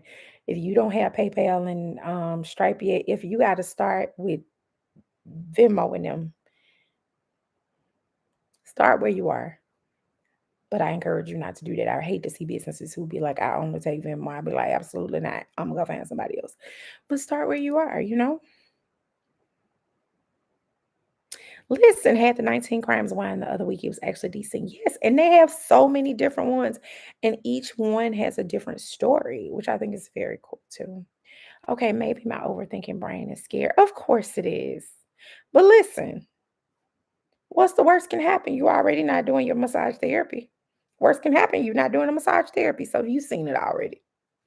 Great. Move forward and do the new thing. And just put it out there. You might love it. You might love it, but you got to start. You got to start. Uh, yeah. Squidward. Squidward tentacles. I'm glad you asked that. I sent out an email. I'm surprised if you didn't get it, because some people, I don't know, some people just didn't finish the process. And so they did not get their access to their username and password. And then for some reason, y'all have customer service at the House of Icons. I don't even know where that email is. We have gone in the back end. I cannot figure out where Stripe got that email. That is not my email. Email Stephanie at Stephanie Sinclair, one of my team members, to get to it.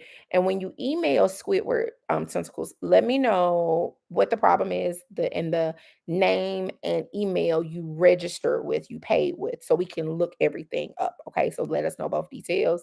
But yes, Stephanie at Stephanie Sinclair.com.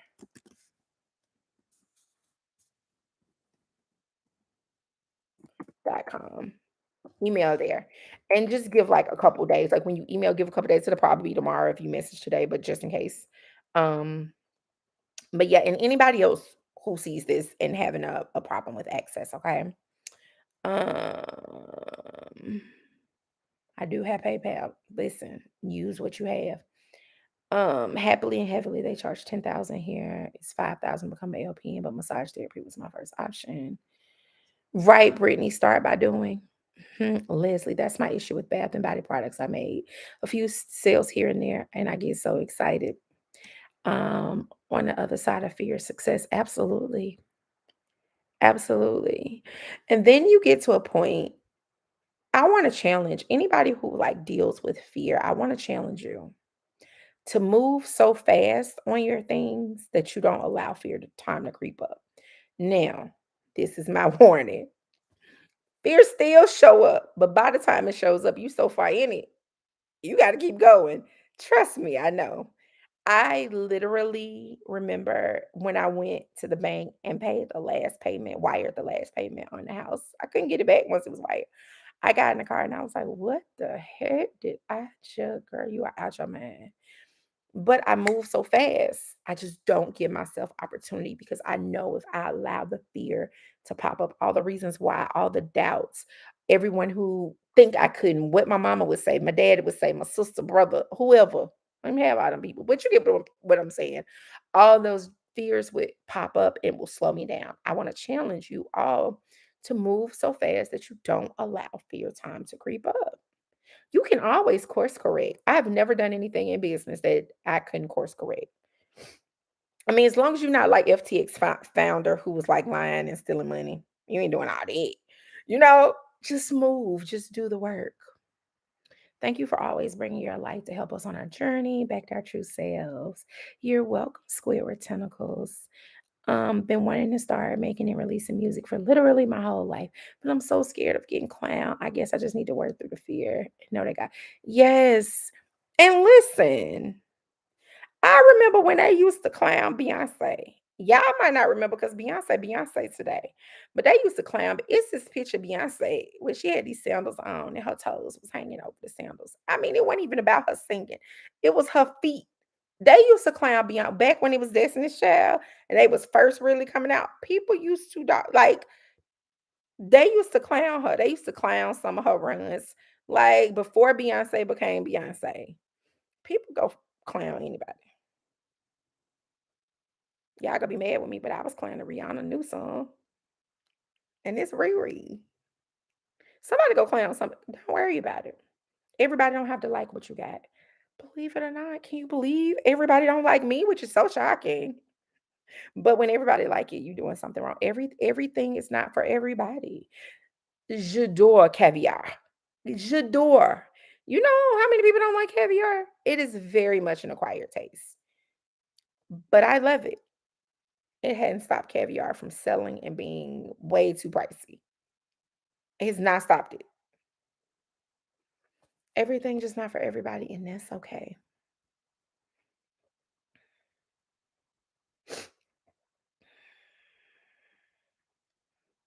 Leave the left brain out. Exactly. I've been so fearful. This is exactly what I needed to hear. Thank you. I'm gonna do just that. You're welcome. I always try to remember to do it afraid. Absolutely.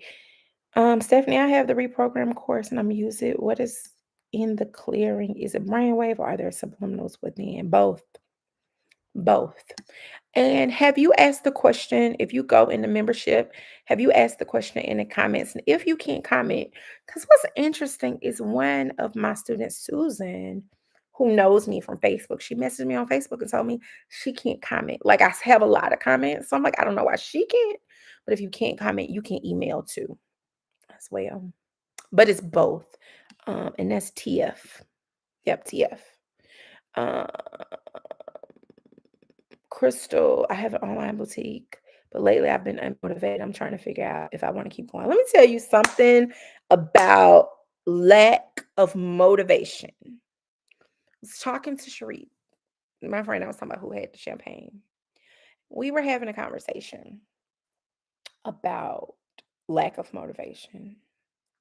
And I was telling her, it's not until recently that I realized what was happening for me because sometimes I don't always feel motivated by ooh, but when I don't feel motivated, it's because I'm lacking enough dopamine.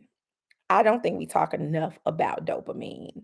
And this is not really like what this is about here, but I'm just going to hit on it for a minute. I realize I always tell my people in the school, when you find yourself uninspired, unmotivated, first thing people want to do is stop what they're doing. If what you're doing make you money, it's the stupidest thing you can do to stop. Because the problem ain't what you're doing. The problem is the dopamine, is you're not excited. So then ask yourself, in every area of your life, where are you infusing things that you enjoy that's going to give you dopamine? Where are you infusing that in? The fun, the play. So for me, I love the art museum. I love going to art museums in the summertime or springtime. I like going to like Callaway Gardens and I love like hiking and waterfalls. And y'all know I love being in Europe. Ain't that better than I love. Ain't nothing better than the museum in Europe and the hiking in Europe and the waterfalls. I love being in Europe. It gives me dopamine. If I go to Europe, I never have a moment where I feel burnt out or uninspired in my business. I come home, I keep it up for like 2 weeks. After about 2 weeks, I'm like, okay, what's on Netflix? Because I started losing it. And it took me a very long time to realize it is the dopamine. I am not getting the dopamine hit. What a lot of people feel that and say is my time is up in doing this, or maybe I should do something else because I'm not motivated, and nothing clicks and say, where am I getting the dopamine hits in my real everyday life outside of work, outside of what I'm doing, outside of my career? When you start asking that question, you can change it. Okay, you say you can comment. Okay, okay, perfect. If you and you should be able to do like the at sign and like tag me so that literally shoot me a message. Okay. Um, Great idea. Can I ask you, what do you think about manifesting a lottery win or son? Mm, Here's the thing, Lily. I don't believe necessarily in manifesting the lottery or sudden windfall, but I do believe in creating a person, creating a version of you where you're constantly having avalanches of money falling. That's maybe fix that to be an affirmation to you. I constantly have avalanches of money falling in my lap. That may come in the form of a lottery win, that may come in the form of whatever it is. It may come in something else though. It may come in you getting a surprise. Who knows? I believe in that. Here's why. Because when people focus on winning the lottery, you absolutely can. I remember seeing an interview with this girl. She won the lottery like 3 times. And yet you still ended up broke as hell. You wanna know why? Because you're worried about the lottery and the windfall of money, and instead of being the person who's constantly getting that and have that and keeping that and being one with that. I am more of a believer in shifting who you are to get the things. Shifting who you are, how you think, right? I hope that makes sense. Let me know if you get it. It is, and I love it. I can come in. Yes, okay. Great explanation. Thank you. You're welcome. Um, Now, for fun, something I listen, don't laugh at me when I can tell y'all.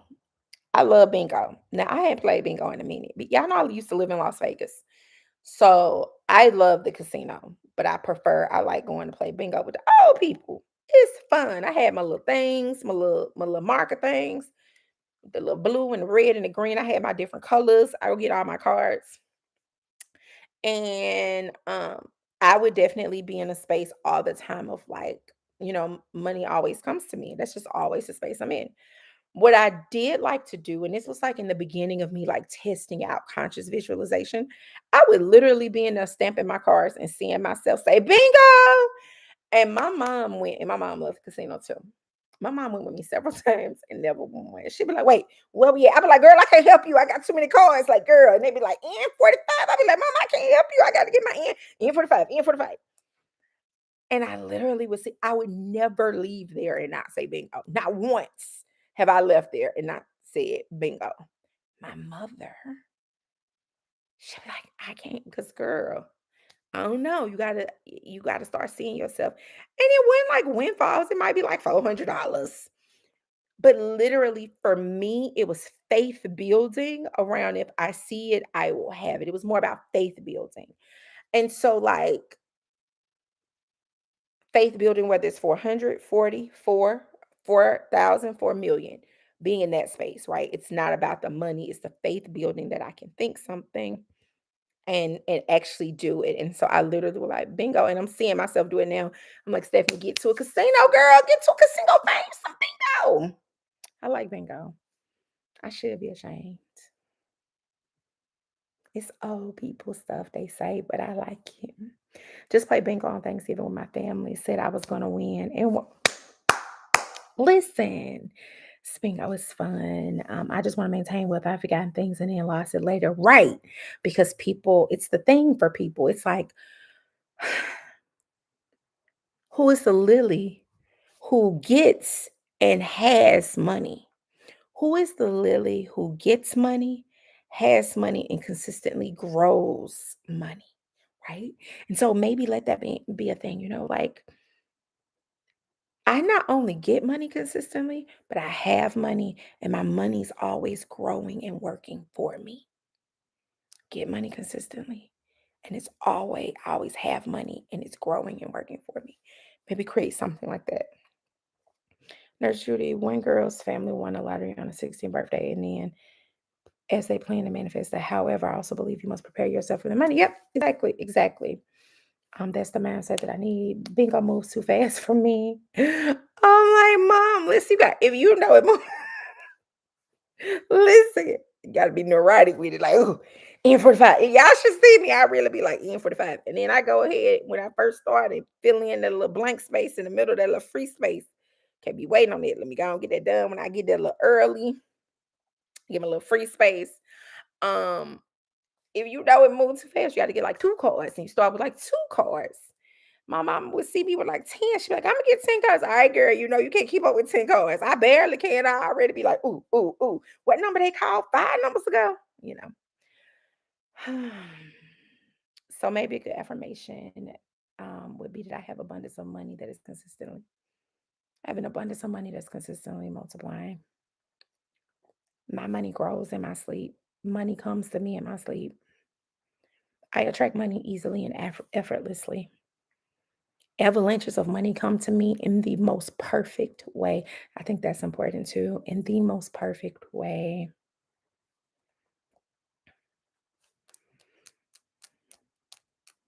And then when it comes to like bingo or gambling or lottery or whatever, let it be about fun.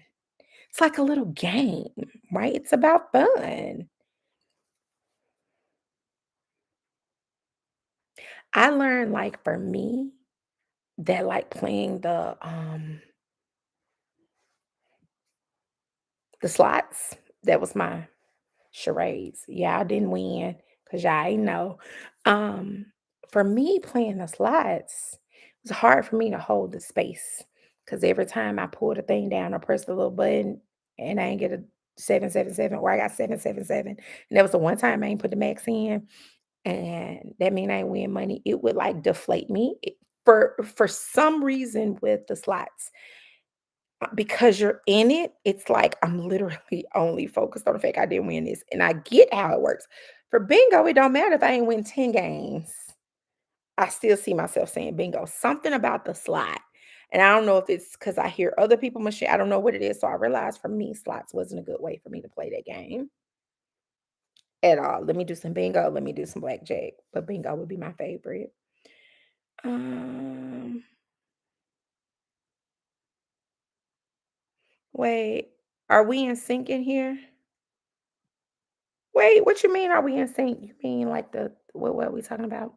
Wait, I've learned through learning about manifesting. You gotta laugh and see humor in your life situation, circumstances. Exactly.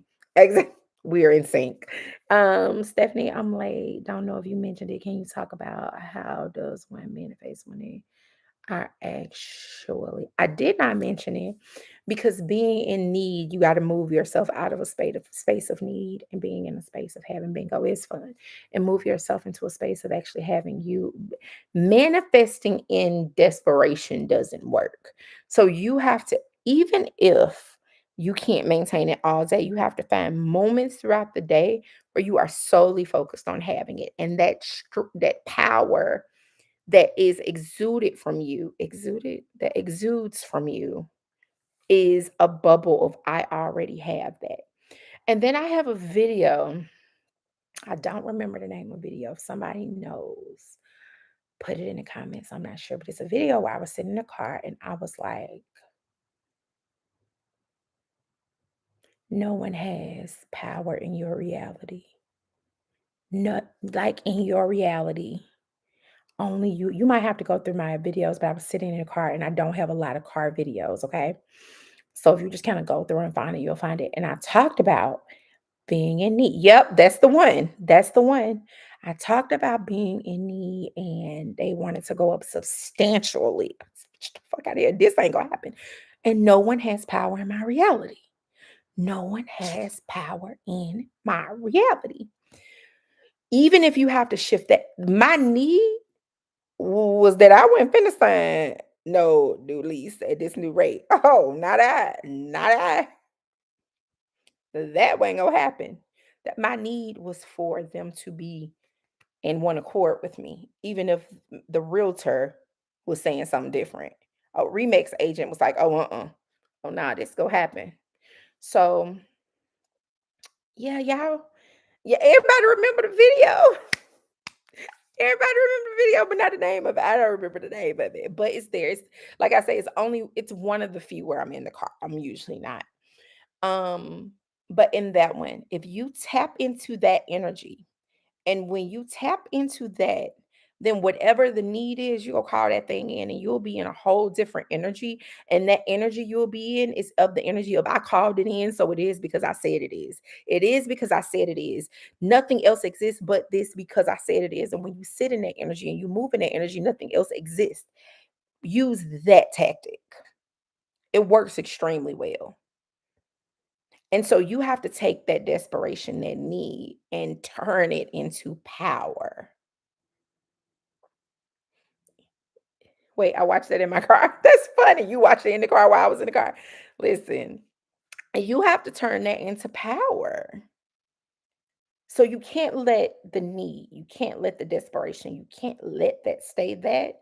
You have to literally take that energy and morph it into something else.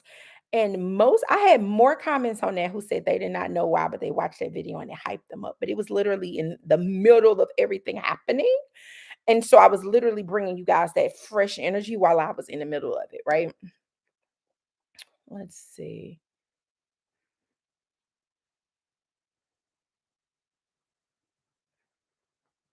This is all go. I live in Reno and hardly play.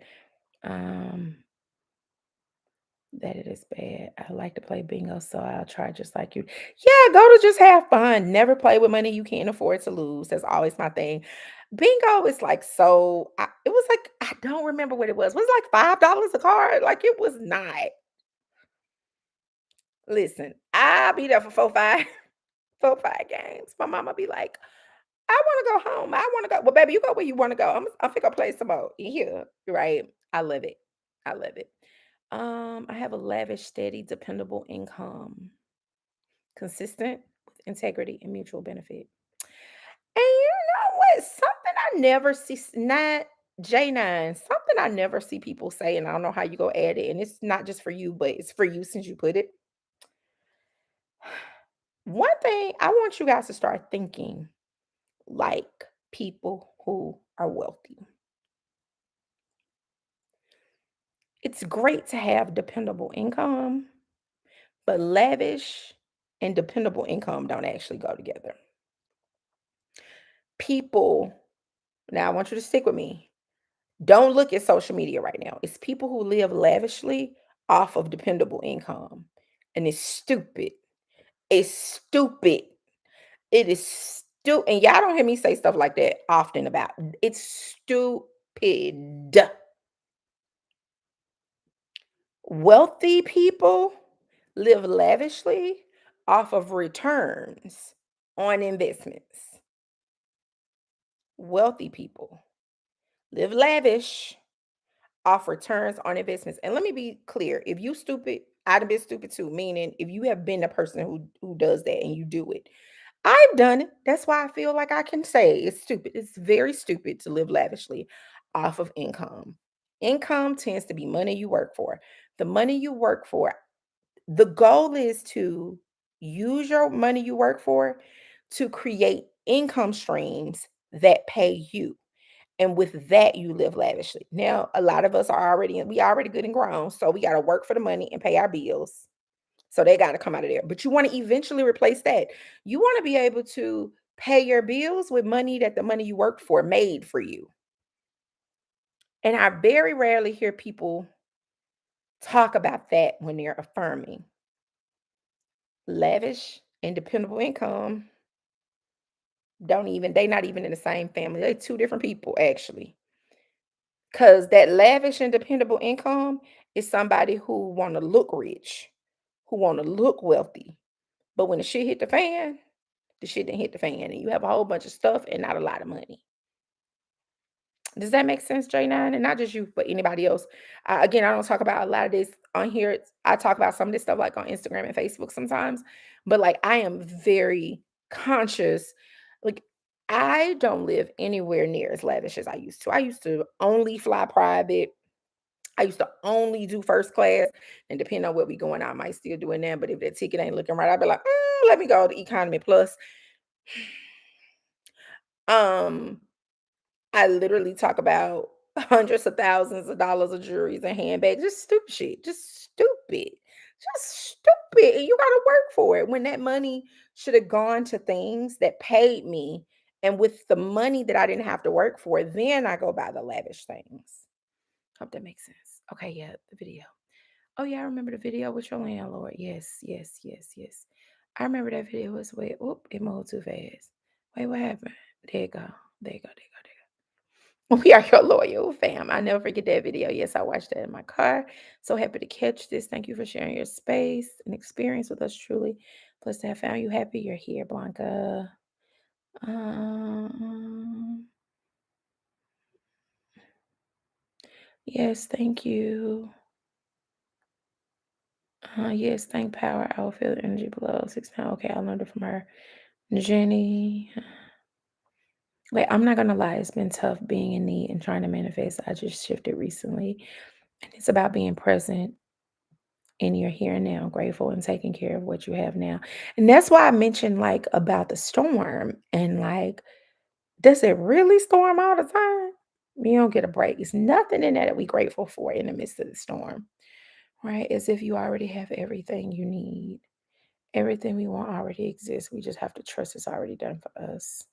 On passive income, I remember that. I've heard that about wealthy people. Makes sense, makes sense, makes sense. Merci, Darian. Makes sense. I appreciate your perspective on the affirmation. That makes sense. Wisdom is how you do. Absolutely. And listen, Judy, Stephanie has done some dumb stuff with money. Stephanie has done some dumb stuff with money. Everybody don't have to be stupid. To be fair, when I was doing dumb stuff with money, I ain't know no better. As soon as I found out better, I stopped. I literally stopped. Literally stop. And I'm an entrepreneur. Like entrepreneurship is ebbs and flows. It is economy situation. Like you cannot be stupid. You just cannot be stupid. And I had to have that conversation with myself. I had to get disciplined with myself. And I cursed myself. I'd be like, little girl, sit your ass down somewhere. I have had moments with myself.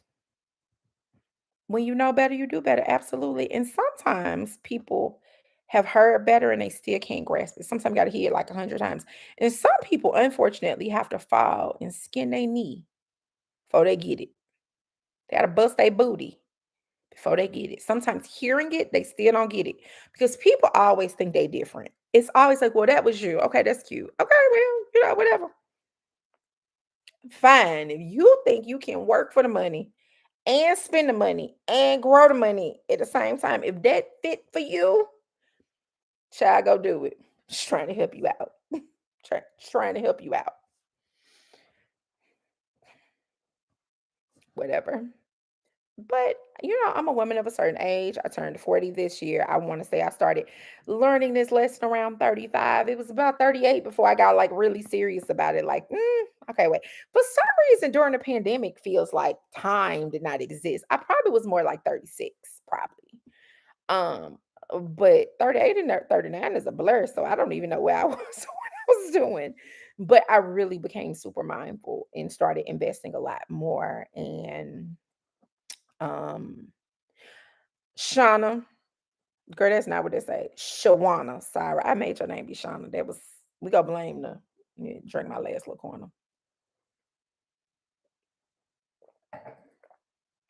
That went later, like, but it was wearing me sitting there.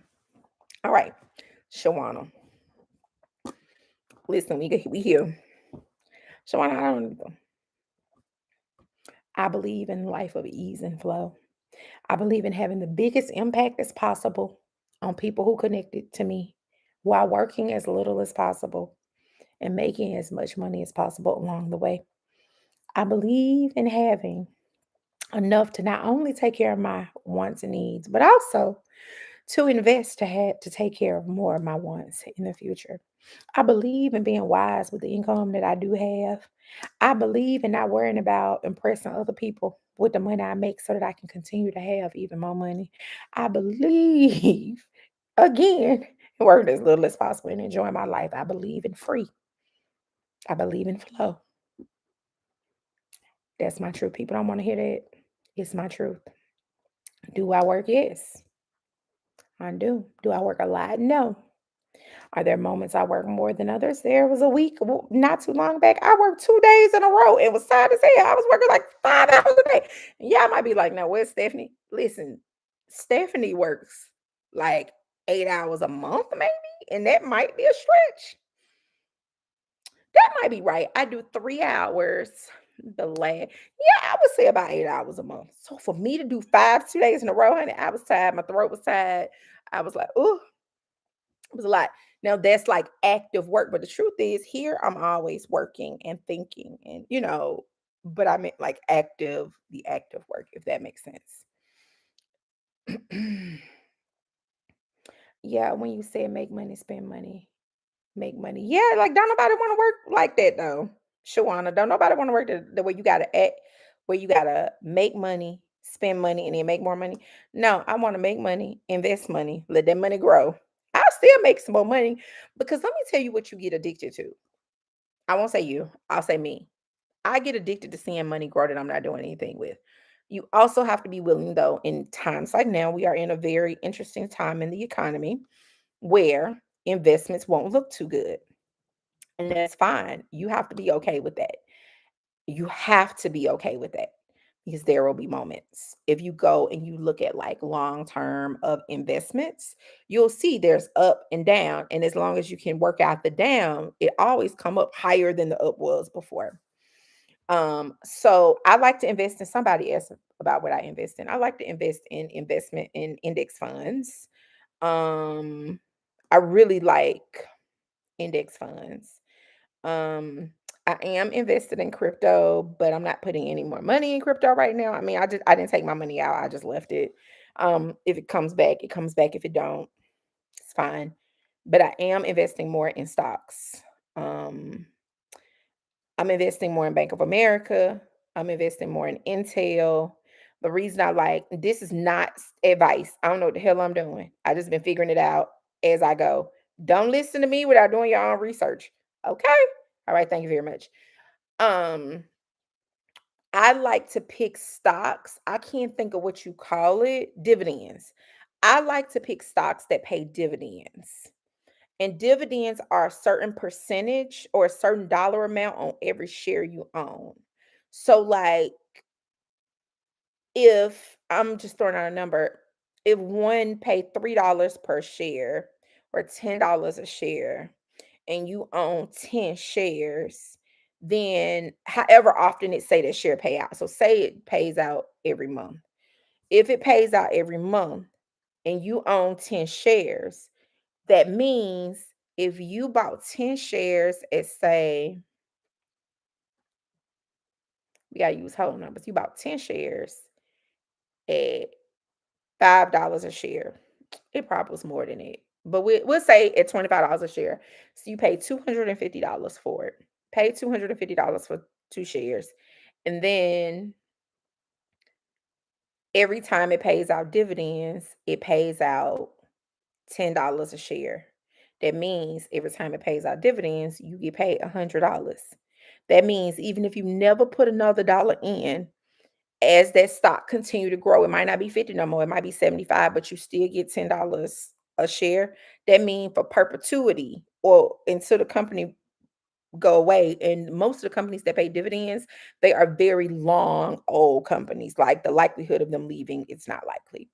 That means that every time it pays, so it could be some companies is every 30 days, some companies is every 60, just depends on the particular stock.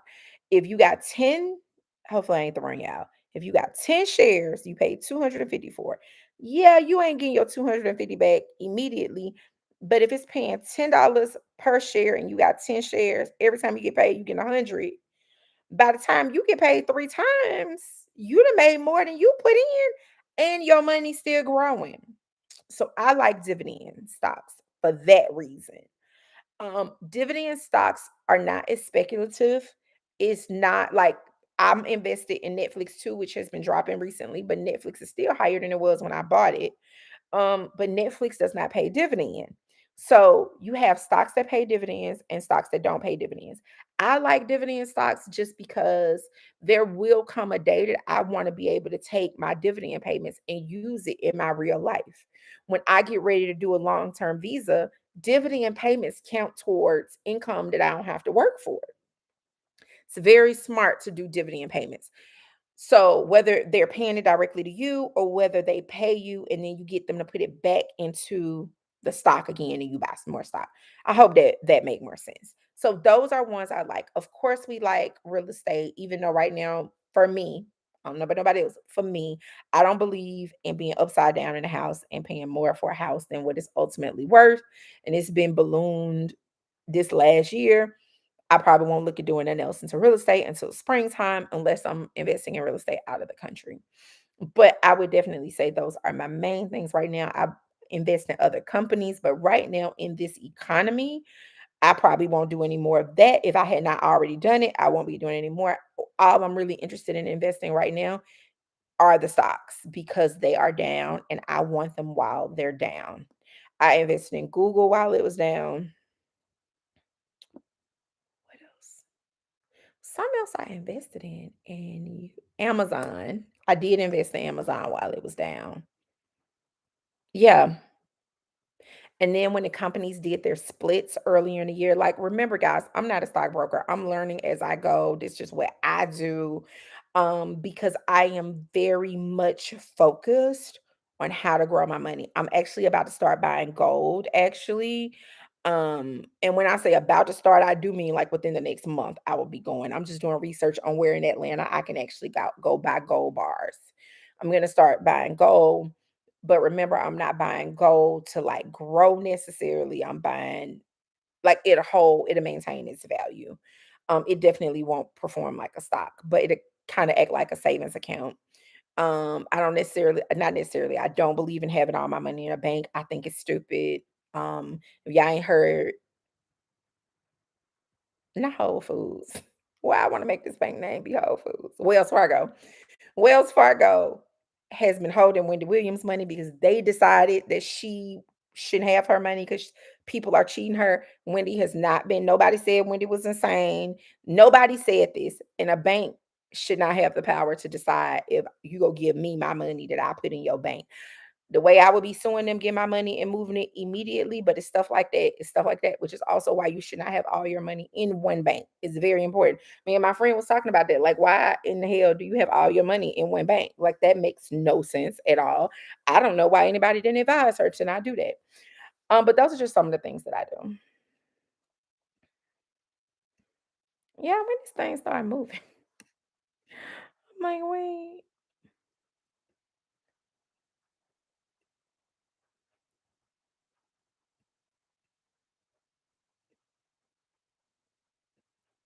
Okay, Lush and company don't until you get that down. If you don't see where you're actually getting a return on invest, like if it's something that's over, so decide what a dollar amount is and don't do over that anymore. Get that paid down. Get that paid down. Like, because honestly, carrying debt doesn't feel good to most of us. I've been in this industry a long time. I'm talking longer than most of the people you'll find online. Like, it's comical when I see a lot of the newer coaches online. Not saying people can't do it. People do it what they want to, but it's comical because there's no longevity. They haven't been there a very long time. That being said, people would give you all the reasons why you should just work in faith and just put it on a credit card. And though I have done that before, I wouldn't do it in this economy unless I knew for certain that I had what I needed in order to go make money. And I talk all the time about spending my very last, literally, very last money. And I was out the country, me, my son, and a nanny, and I spent my last, and I made it back in 4 days plus more. Again, unless you know you can do that, and you just said that you put it on there, you've been putting it all year and you haven't recouped it, which means for whatever reason, there's a block there with that. So if I were you, I would not be putting like unless it's like a couple $100, 500, keep decide what that number is that makes sense for you and don't do anymore. That's my opinion because that means that you're not getting a return. There needs to be some kind of return, even if it's just a spiritual return. Child, not this movie. Warren Buffett recommends index funds. Absolutely. Yeah, I'm sure it's gonna come back. Like everything come back. Everything comes back. I'm just not gonna put any more money in crypto right now. Everything comes back. They are actually testing digital currencies in New York. The US banks are testing digital currencies. And when if digital currencies catch on with the US bank, I'm very curious about what's gonna happen in the crypto market. But I want to hold off on putting more. I'm gonna leave what I have there, but I want to hold off because I want to know what's gonna happen with that. I would really love to get in a test group, but they're literally only doing it in New York. I would love to do it. I would love to be a part of that test group. Um, I teach artists about NFTs and metaverse. I've been holding my crypto since last year. I held to the top and didn't sell. Now I'm waiting on a bounce back. I have full trust it's coming back. Diversity of your money across different investments. Yep, absolutely. Yep. The bank made Kanye withdraw all his money because of antics. Listen, I have a big problem. Yeah, I don't. People can feel any way they want to about Kanye. My personal belief system shouldn't have nothing to do with where I keep my money, and they can go to hell. Like that's a problem for me. Like all of that is a problem for me. You should definitely diversify. Your money should not be in any one place. Absolutely not. And Kanye can absolutely go take his money to a whole other country and put his money up in very safe places. We believe the US banks are the safest, but there are other banks, countries like Switzerland, is just as safe, like Georgia, the country of Georgia, that are very safe to put your money. Yeah. Okay, guys, we've been on here 2 hours. It's 11 o'clock, and we have talked about everything, including stuff we weren't supposed to be talking about. We talked about bingo. We even talked about the Snoop Dogg one, and we talked about creation and manifesting. Let's do this again. I'm thinking about doing more lives. If you guys are okay with me doing lives from bed, I can do more lives. As long as y'all don't want too much from me now. I need to get my little part of sometime it'd be like because my hair not done. But when I get back, I'm gonna get my braids redone. I'm coming to y'all real fresh. But I'll probably do some more lives from bed. As long as y'all don't be wanting no more. I do follow Nomad Capitalist. Do more lives, be comfortable as you are. I'm gonna have to play the first 37 minutes. I missed it. Wait, Patty just getting on the part about the Chippendales. I'm so tickle. Oh, speaking of, let me see if my mama. Y'all so messy. Not me blaming y'all. There she go. Hold on. Let's see. She said, laugh emoji. Mary went with me. I was live.